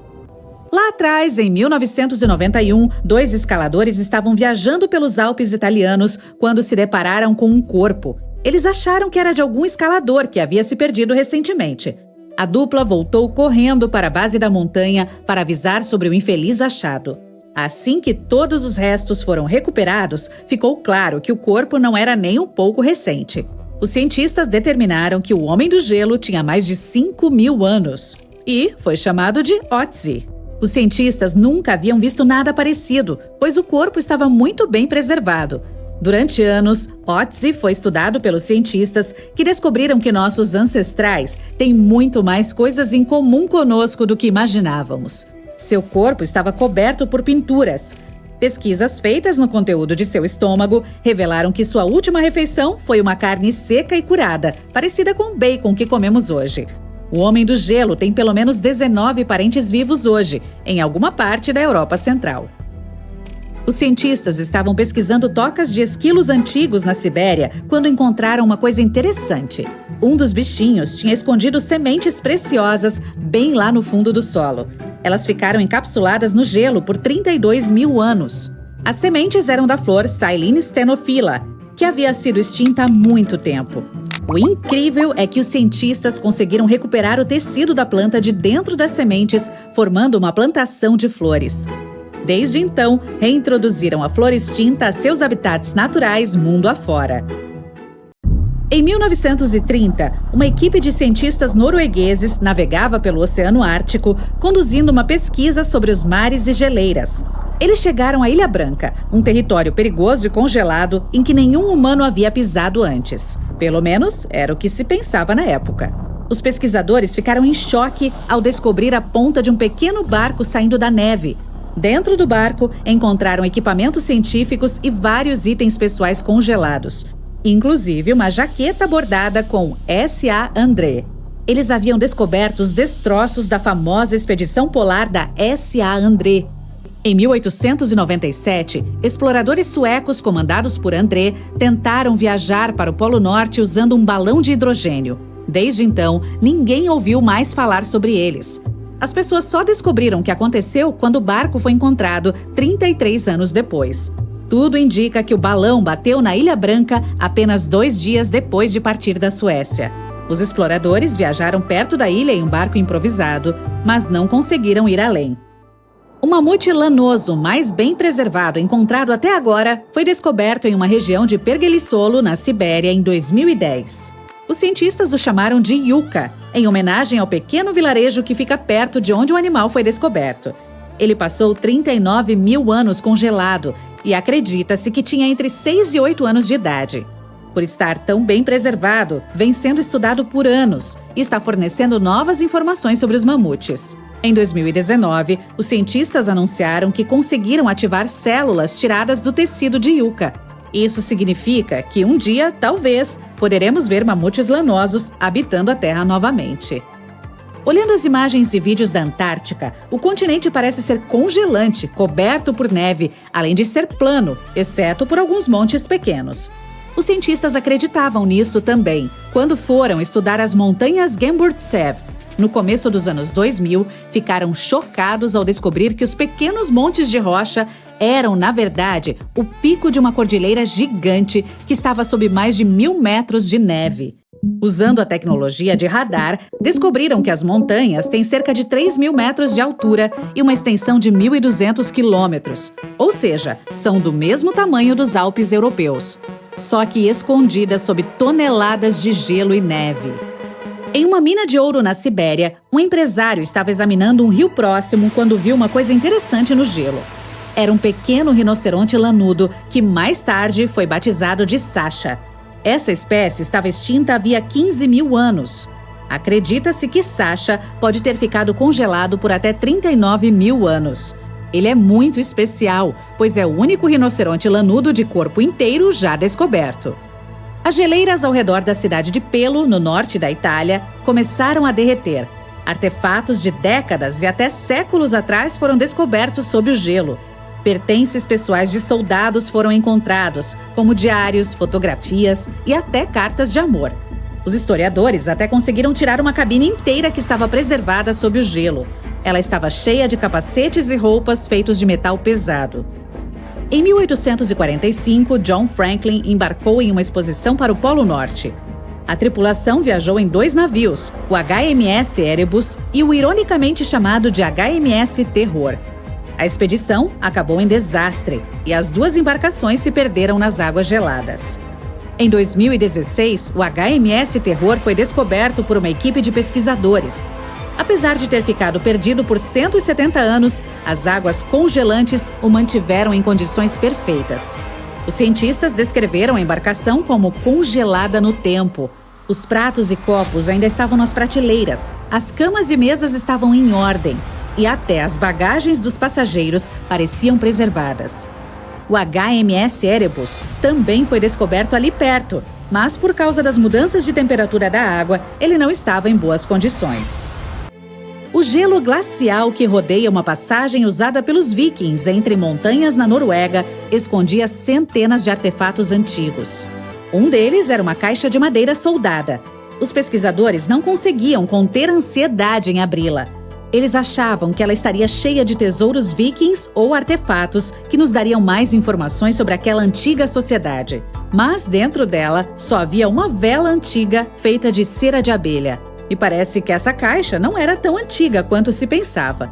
Analisando a vela, descobriu-se que é do século XVII. A Era dos Vikings tinha acabado antes, no século XI. A caixa provavelmente era de um fazendeiro que a enviou por navio de sua fazenda de verão para a de inverno, para iluminar as noites compridas e frias.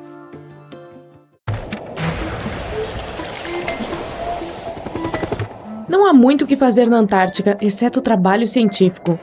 Você poderia conferir a vida selvagem, como alguns pinguins e focas, e veria uma baleia ocasional nadando por aí.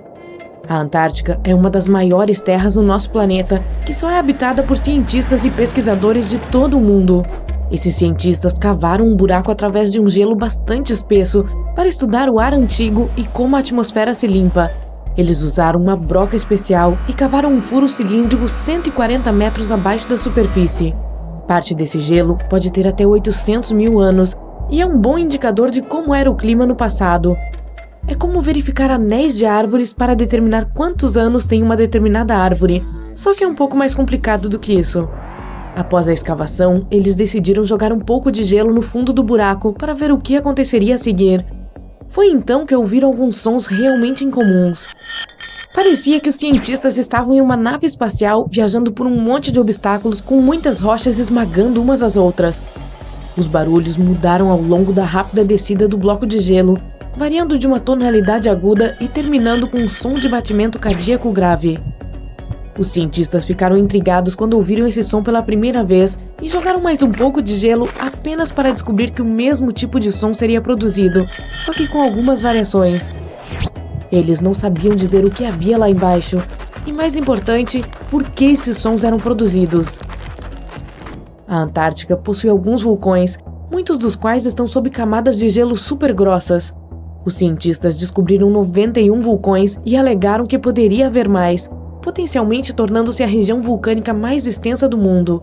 Enquanto faziam pesquisas científicas regulares, eles se depararam com muitas grandes figuras em forma de cone no subsolo, alguns soterrados sob 3 quilômetros de gelo.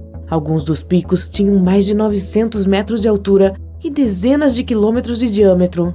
Mas na superfície, a Antártica é tão plana quanto uma folha de papel. Os cientistas podem ter jogado aquele bloco de gelo dentro de um vulcão real, mas é improvável. Mesmo que a presença subterrânea do vulcão tenha sido descoberta por acidente, há uma pequena chance de eles estarem realmente em cima de um vulcão onde sua estação de trabalho foi configurada. É mais provável que eles tenham trabalhado em uma área onde estudar climas antigos é mais fácil e menos perigoso do que outros lugares. Eles coletam amostras de gelo e as estudam em laboratório. É como descobrir um inseto pré-histórico dentro do âmbar há milhões de anos, quando os dinossauros costumavam vagar pela Terra. Mas em vez de pequenos insetos, os cientistas estudam poeira antiga, bolhas de ar, sais marinhos, cinzas vulcânicas e qualquer outra coisa que possa ter vindo do meio ambiente. Eles podem praticamente dizer como era o clima no passado. Essas amostras de gelo podem revelar que o manto de gelo ocidental da Antártica derreteu quando o clima da Terra aqueceu. Se isso aconteceu, então é provável que aconteça novamente. Isso significaria o aumento do nível do mar, afetando cidades costeiras e pequenas ilhas remotas. Mas os cientistas não têm certeza se é verdade, apesar de existirem algumas evidências que apoiam essa teoria. O processo de estudo de amostras de gelo pode levar uma semana ou até um ano, dependendo do que encontrarem. A amostra é esmagada ou derretida pouco a pouco. E como aqueles anéis de árvores, quanto mais profunda a camada, mais voltamos no tempo. Para estudar bolhas antigas presas no gelo, os pesquisadores precisam esmagar as amostras sob um exaustor a vácuo para manter o ar atmosférico fora enquanto extraem o ar e o colocam em frascos. Existem vários instrumentos e dispositivos para estudar as amostras de gelo, mas como é tão sensível a danos, cada medição deve estar em um ambiente controlado para que nada seja comprometido. Os cientistas têm que usar vestimentas adequadas e muitas camadas de luvas, além de constantemente se ventilar. Mesmo algo tão pequeno e insignificante quanto uma impressão digital pode arruinar uma amostra. Eles procuram por certos padrões para ver mudanças na composição e temperatura da atmosfera, mas jogar alguns blocos de gelo em um buraco não seria tão ruim. A razão pela qual aquele fez um som tão peculiar é a mesma que faz um carro em movimento soar diferente quando está buzinando do que quando está parado. A palavra científica para isso é o efeito Doppler. É uma mudança óbvia na frequência de uma onda em relação a um observador que está se movendo em relação à fonte da onda. O efeito não significa que a frequência do som em si é alterada, ela simplesmente muda. E isso pode ser dito sobre outros tipos de onda, como água e luz. Mas as ondas sonoras são as mais populares quando se trata do efeito Doppler. Então, quando os cientistas soltaram aquele bloco de gelo no fundo do buraco, as ondas sonoras voltaram para cima e saltaram ao redor do tubo estreito que eles perfuraram. É por isso que eles receberam o som de piu-piu. Não esqueçamos que esse bloco de gelo viajou 140 metros abaixo de nós. Navios de petróleo cavam buracos na crosta oceânica que vão milhares de metros abaixo da Terra. O poço super profundo de Kola, na Rússia, é o buraco mais profundo já feito por humanos. Vai mais de 12.200 metros abaixo da superfície e levou quase 20 anos para chegar em 12 quilômetros.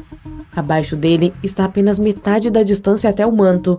Em termos de toda a Terra, esse buraco muito profundo está literalmente arranhando a superfície.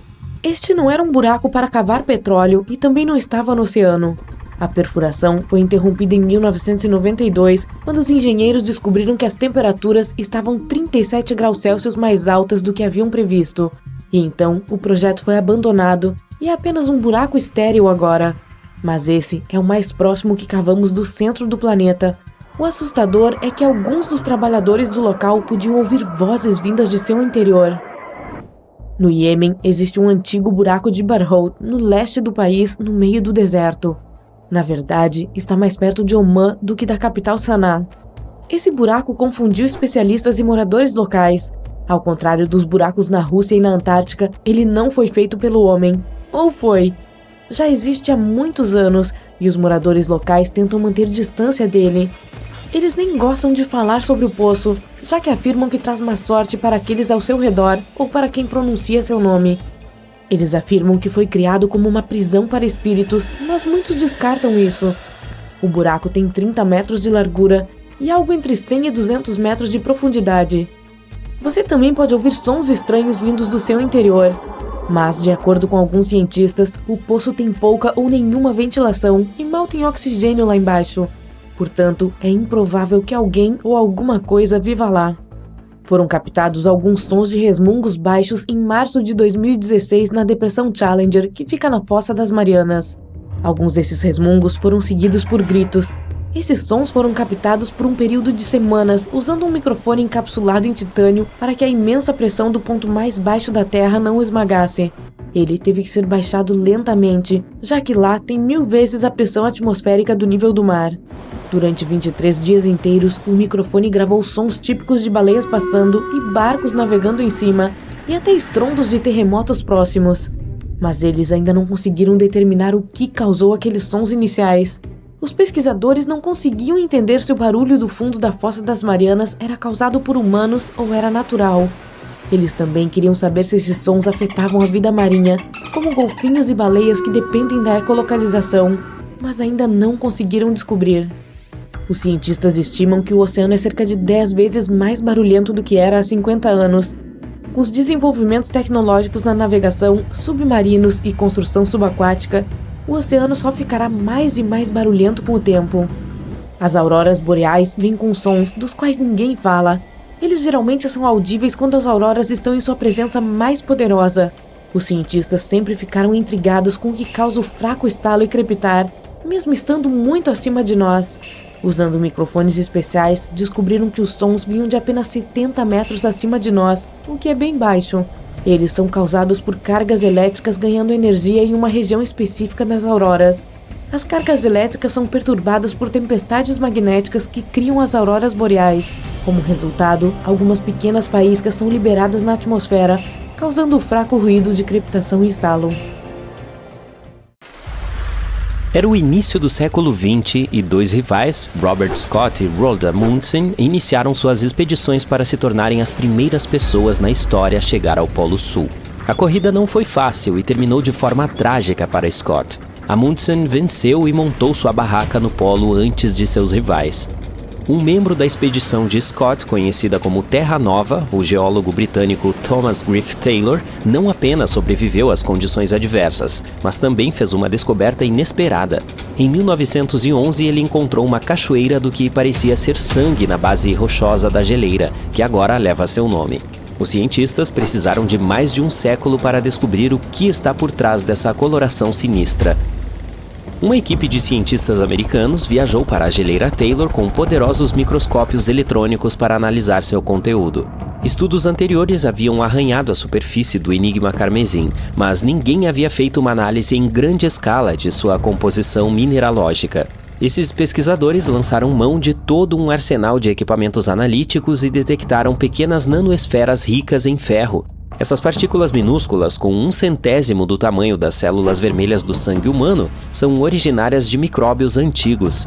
Elas florescem abundantemente nas águas de derretimento da geleira Taylor. Essas nanoesferas estão repletas de ferro, silício, cálcio, alumínio e sódio, formando uma composição única que pinta a água subglacial com um tom vívido de vermelho.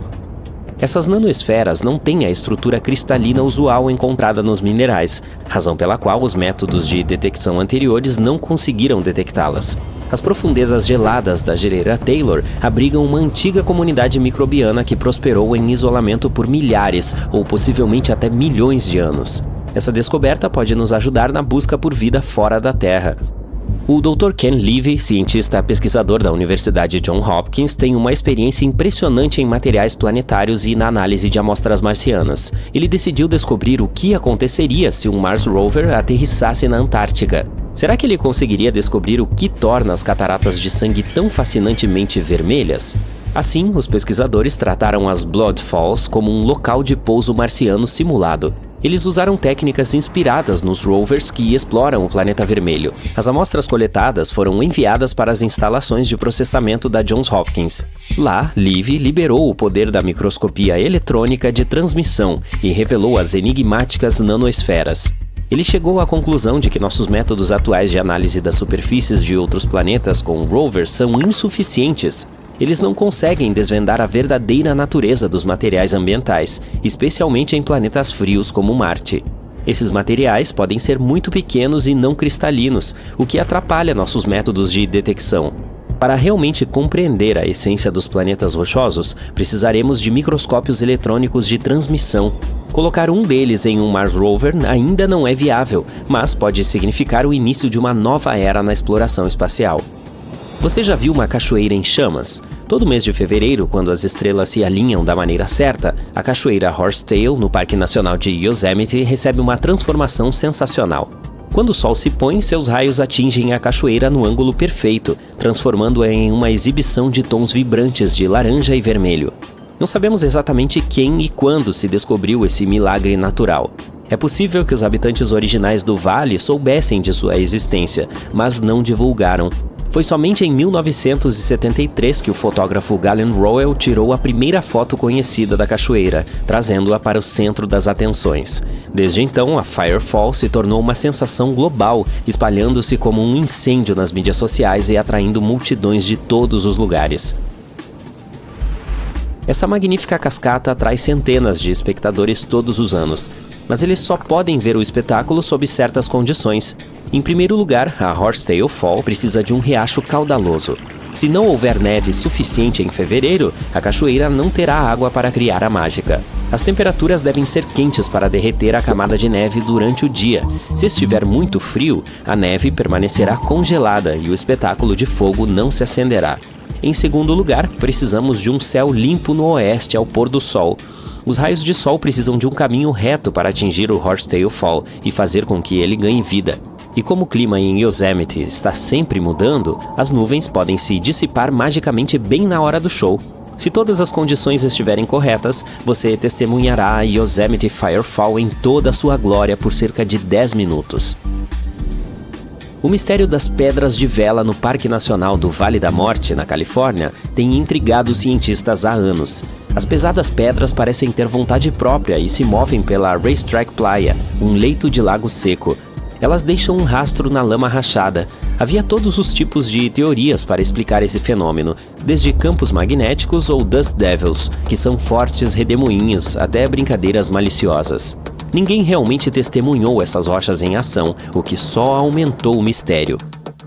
Em 2006, um cientista da NASA chamado Ralph Lawrence entrou em cena. Ele estava estudando as condições climáticas em outros planetas, mas não conseguiu resistir ao fascínio do Vale da Morte e daquelas pedras de vela esquivas. Ele teve um momento de eureka enquanto mexia na mesa da cozinha com um recipiente Tupperware.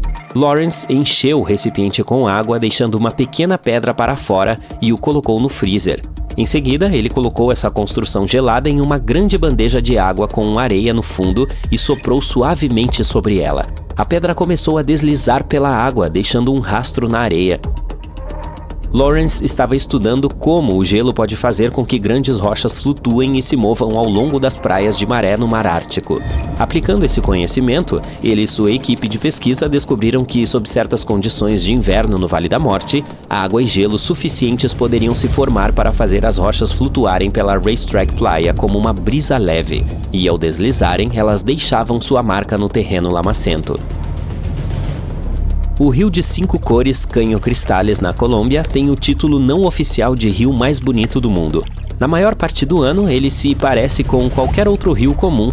A verdadeira mágica acontece entre as estações úmida e seca, quando o nível da água está perfeito. O fundo desse rio único é revestido por uma planta especial, e quando as condições são adequadas, ele se transforma em uma deslumbrante exibição de cores. Pense em vermelhos vibrantes, amarelos deslumbrantes e verdes exuberantes, todos se misturando com a água azul. É como entrar em um arco-íris vivo com milhares de tons entre eles. Essa exibição fenomenal dura apenas algumas semanas, de setembro a novembro. Durante a estação úmida da Colômbia, o rio flui muito rápido e profundamente, cobrindo o fundo do rio e negando às plantas a luz solar necessária para ficarem vermelhas. E na estação seca, simplesmente não há água suficiente para sustentar a vida vibrante do rio. Portanto, você precisa pegá-lo no momento certo. A razão por trás das praias das Maldivas brilharem no escuro à noite não é um mistério, mas isso não as torna menos impressionantes. Isso acontece graças ao plâncton bioluminescente. Essas criaturas minúsculas são como pequenas bolas de discoteca subaquáticas, emitindo um brilho azul frio quando estão agitadas ou em movimento. Imagine caminhar ao longo da costa e deixar para trás pegadas brilhantes. Você pode até nadar à noite entre esses plânctons mágicos. Os pesquisadores descobriram que sua bioluminescência é, na verdade, um mecanismo de defesa inteligente contra predadores. Quando esses micro-organismos piscam suas pequenas luzes azuis, eles desorientam e surpreendem seus agressores. O plâncton produz essa luz usando uma substância química chamada luciferina. Esses plânctons encantadores podem aparecer em qualquer época do ano, mas as melhores chances de vê-los em toda a sua glória brilhante são de junho a dezembro. Durante esse período, há um volume maior de plâncton nos mares das Maldivas, criando as condições perfeitas para um espetáculo luminoso depois que o sol se põe e o céu noturno toma conta. Você só testemunhará a magia do plâncton bioluminescente quando as correntes das marés os trouxerem em grande número para perto da costa. É difícil prever exatamente quando esse show espetacular acontecerá. Portanto, certifique-se de fazer sua pesquisa e prepare-se para tirar fotos com um ISO alto para capturá-lo exatamente como aparece nos catálogos de viagem. Nas grandes altitudes do norte da China, há uma montanha que permanece congelada o ano todo. É um local natural de terra fria. Uma espessa camada de permafrost fica embaixo da camada superior de solo da montanha, congelando tudo acima dela. O bolsão de terra congelada que desafia o clima cobre cerca de 8 metros de uma encosta de montanha na localidade de Pingguan, um lugar famoso por seus verões escaldantes, atingindo temperaturas máximas por volta de 32 graus. Esse local congelado resiste às temperaturas escaldantes devido à grossa camada de blocos de solo que cobre o permafrost. Esse solo grosso impede que o clima quente alcance e derreta o permafrost, permitindo que o solo permaneça congelado o ano todo. A Argentina pode ser famosa por suas belas praias e sol quente, mas no extremo sul do país você encontra a geleira Perito Moreno. Essa deslumbrante geleira azul cobre mais de 260 km² e cresce constantemente. Ao visitar essa maravilha natural, você pode notar um arco de gelo se formando na lateral da geleira, alcançando a terra que há nas proximidades. De repente, o arco se rompe e o gelo desaba na água. Isso é completamente natural. A geleira passa por um processo de formação desses arcos até o seu colapso. Ela vai formar outro num instante. Na Glass Beach, ou em português, Praia de Vidro, da Califórnia, não há areia, mas apenas seixos coloridos semelhantes a pedras preciosas, chamados de vidro do mar. Surpreendentemente, essas lindas pedras são resultado do lixo. Por décadas, a praia foi usada como um enorme depósito de lixo para os moradores deixarem seus vidros, eletrodomésticos e até mesmo carros à beira-mar. O estado acabou proibindo qualquer pessoa de jogar lixo na praia. Com o passar dos anos, as ondas destruíram todo o lixo restante e o transformaram em seixos de cores vivas que atraem turistas de todos os lugares. A cachoeira mais alta do mundo, Salto Ángel, fica no sul da Venezuela. A água viaja ao longo de uma das maiores montanhas de mesa da Venezuela e quase 800 metros selva abaixo. Ela é 3 vezes mais alta que a Torre Eiffel. A água cai de tão alto que a maior parte evapora e vira névoa antes mesmo de atingir o solo. Os visitantes podem sentir a névoa na pele a mais de 800 metros de distância. Na Escócia, escondido das estradas principais e oculto nas profundezas da floresta, fica Fiddish Glen. Essa área parece algo que saiu de um antigo conto de fadas, com formações rochosas cobertas de musgo e águas vermelho carmesim. A cor da água se deve ao arenito vermelho que fica no fundo desse rio raso. Para chegar a essa beleza natural deslumbrante, você precisa fazer uma caminhada perigosa descendo colinas íngremes e lamacentas, subindo até em árvores para evitar de cair. Mas quando chega ao fundo, terá valido a pena assistir a luz do sol brilhar nas águas de cor rubi e ver as rochas imponentes desse mundo encantador. Com água rosa chiclete e um círculo de florestas verde esmeralda no entorno, é difícil acreditar que o Lago Hillier seja um lugar real. Localizado na Austrália Ocidental, ninguém pode realmente explicar por que o lago tem essa cor rosa. No entanto, os cientistas têm uma teoria de que as grandes quantidades de sal no lago atraíram uma bactéria rosa apaixonada por isso e chamada halobactéria, responsável pela tonalidade característica do lago. Em uma pequena península da América do Sul, existe uma das mais belas maravilhas naturais do mundo, as Cavernas de Mármore. Elas se parecem com quaisquer outras cavernas vistas de fora, mas em seu interior, as paredes consistem em formações suaves de mármore azul.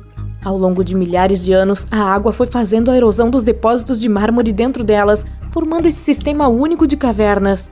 Portanto, embora a cor azul marinho pareça fazer parte do mármore, é o reflexo da água que causa esses tons ao longo das paredes das cavernas. Os vulcões de lama do Azerbaijão são exatamente o que o nome quer dizer. Mais de 300 desses fenômenos naturais estão localizados no Azerbaijão, mais do que em qualquer outro lugar do mundo. Houve mais de 200 erupções desde que elas passaram a ser registradas. Vulcões de lama são formas de relevo causadas pela erupção de lama, água e gases.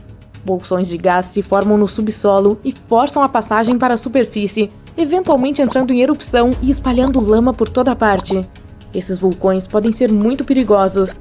Em 2006, um vulcão de lama entrou em erupção na Indonésia e cobriu uma vila próxima inteira com lama espessa. Pamukkale é uma encosta maravilhosa de piscinas termais em camadas. O nome da cidade turca se traduz em castelo de algodão. As piscinas são feitas de travertino, uma espécie de rocha calcária que dá sua impressionante cor branca. Além disso, a pedra tem propriedades geotérmicas, tornando as piscinas em fontes termais. Existem 17 piscinas no total, e todas estão abertas ao público 7 dias por semana. As temperaturas variam de 35 até 100 graus Celsius. Elas são, na verdade, a versão da natureza de uma banheira de hidromassagem. Diz a lenda que a Calçada dos Gigantes na Irlanda do Norte foi formada quando um grande gigante irlandês foi desafiado a lutar contra um gigante escocês. A ponte foi construída através do mar para que os dois gigantes pudessem se encontrar. Quando o gigante irlandês derrotou seu inimigo, o escocês correu para casa e destruiu a passagem atrás dele. Tudo o que resta é o início da passagem elevada à beira da água. Na realidade, a impressionante formação rochosa de colunas interligadas foi o resultado de uma antiga erupção vulcânica. As colunas têm uma forma hexagonal e formam uma escadaria natural desde o mar da Irlanda até a base de uma falésia. As colunas mais altas têm 12 metros de altura. A Calçada dos Gigantes é o destino turístico mais popular na Irlanda do Norte e recebeu quase 1 milhão de visitantes em 2019. Nas profundezas das Minas Naica, no México, encontra-se a Caverna dos Cristais. Essa caverna é cheia de fragmentos enormes de cristais de selenita brilhantes. O maior tem 11 metros de altura. Esses são alguns dos maiores cristais naturais do mundo. Acredita-se que a água que anteriormente enchia a caverna era incrivelmente rica em minerais, permitindo que os cristais crescessem até a capacidade máxima. Infelizmente, os turistas não podem visitar o local devido à sua temperatura escaldante e às condições úmidas. Até mesmo os cientistas são obrigados a ter uma licença especial para entrar na caverna. O Rio das Cinco Cores está localizado na província colombiana de Meta. Conhecido localmente como Rio do Arco-Íris, as águas são famosas por suas cores marcantes. O rio tem várias cores: amarelo, verde, azul, preto e principalmente vermelho, do verão ao inverno. Devido à falta de nutrientes, a água do rio é naturalmente límpida, por isso é fácil ver a vida vegetal diversa e colorida no leito do rio.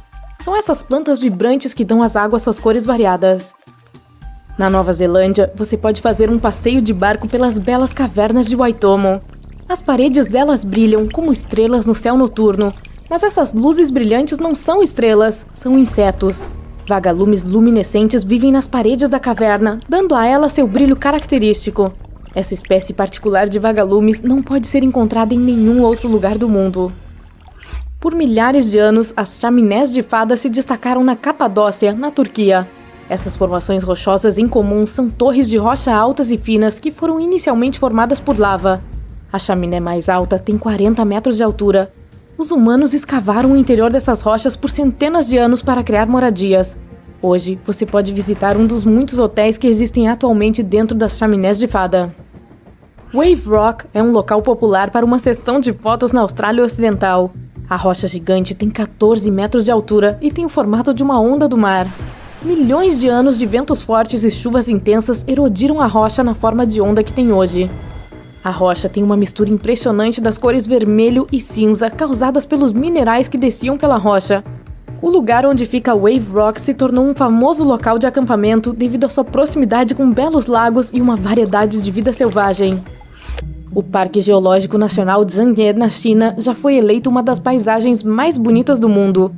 O parque é famoso por suas formações rochosas coloridas, popularmente conhecidas como as Montanhas Arco-Íris. Camadas de minerais e arenito de cores diferentes foram lentamente unidas ao longo de 24 milhões de anos para criar essa paisagem deslumbrante. Alerta, alerta! Deixe todas as suas coisas para trás e encontre um lugar seguro imediatamente. O continente do Sul acabou de entrar em erupção. Isso não é um teste ou treinamento. Você vê pessoas correndo, gritando e berrando. Carros batendo uns nos outros. A nação inteira está em pânico. Você está na costa sul da Austrália.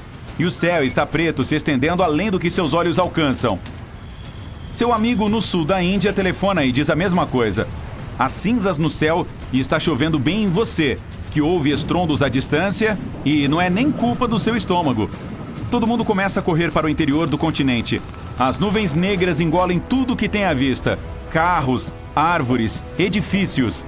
Você não consegue ver nada à sua frente. Todo mundo está confuso e com medo. Um tsunami invade a costa, cobrindo tudo no caminho. Esta é a Grande Erupção Antártica. A Antártica é aquele grande deserto continental coberto de gelo. Na verdade, é tecnicamente o maior deserto do mundo. Também é coberta por vulcões cheios de lava que estão apenas relaxando. Os cientistas descobriram que existem 138 vulcões na Antártica, 91 dos quais ficam escondidos sob a superfície gelada e 47 no topo. E pode até haver mais, mas a maioria está adormecida. E para um vulcão ficar dormente, ele tem que estar profundamente adormecido pelos últimos 50 mil anos. A última erupção por lá foi o do Monte Erebus, na parte ocidental do continente. É o mais ativo do lado sul do mundo e fica a aproximadamente 3.800 metros acima do nível do mar. Isso é tão alto quanto uma pilha de 5 Burj Khalifas, um em cima do outro. Há vários desses vulcões espalhados por todo o continente. Na região mais concentrada, os vulcões espalham-se a uma distância como do Canadá ao México. Isso nem são todos eles. Os cientistas alertaram que se alguns desses vulcões internos repletos de gelo entrassem em erupção, derreteria a parte ocidental da Antártica e aumentaria o derramamento de gelo no oceano. Isso elevaria o nível do mar e inundaria muitas áreas ameaçadas que já estão em risco. E isso sem falar das placas tectônicas deslocando-se embaixo da superfície, permitindo que parte do magma jorre para algumas superfícies. É assustador imaginar o que aconteceria se um enorme vulcão entrasse em erupção. Mas o que ocorreria se todos os do continente antártico entrassem em erupção ao mesmo tempo? Se você fosse um daqueles cientistas em um barco a caminho de realizar alguns experimentos, começaria a se sentir mal. Você nota a água carregando um pouco mais da corrente do que o normal. Aí olha para seus colegas cientistas e eles também têm a mesma expressão nos rostos. Conforme chega na costa e tira todas as suas ferramentas e equipamentos, as coisas não parecem normais, mas o trabalho precisa ser feito. Você vai para a base e se instala. Tudo normal, como sempre. Na terra estéril, vê alguns pinguins imperadores dando uma volta por lá, caçando, brincando e fazendo coisas de pinguins. Mas ao olhar em volta, percebe que todos se dirigem para o oceano. E muitos dos pássaros selvagens da Antártica também começam a voar em direção ao horizonte. Esquisito. Então o chão começa a tremer e atrás de você aparece uma torre de fumaça, alcançando o céu. As cinzas de um vulcão podem ser muito prejudiciais para qualquer pessoa com problemas respiratórios e até para as saudáveis. Os gases que vêm junto são dissipados rapidamente, mais prejudiciais aos humanos e causam irritação nos olhos e na garganta. Assim, se você estiver por perto, pode precisar de uma máscara de gás. Ou melhor ainda, saia já dali. Os gases e as cinzas são a parte mais perigosa de uma erupção vulcânica. Mesmo que o jato de lava e a explosão possam parecer assustadores, a fumaça no céu pode se espalhar para longe e até mesmo impedir os aviões de voarem nas proximidades.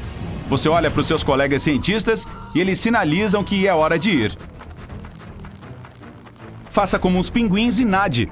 Mas as águas estão extremamente agitadas e o barulho está ficando cada vez mais alto. De repente, você vê mais fumaça flutuando em direção ao céu, mas de locais diferentes, de volta ao barco. É triste dizer, mas deixar todo esse equipamento foi necessário para sobreviver. Carregar todas essas coisas o deixaria mais lento, mas você está seguro, por enquanto. Olhando para trás, vê uma cortina de fumaça escura, cobrindo todos os cantos do continente. Os vulcões têm diferentes tipos de erupções. Não é só o fato de atirar lava para cima. Eles podem variar de agressivos a calmos. Alguns jorram lava e outros não.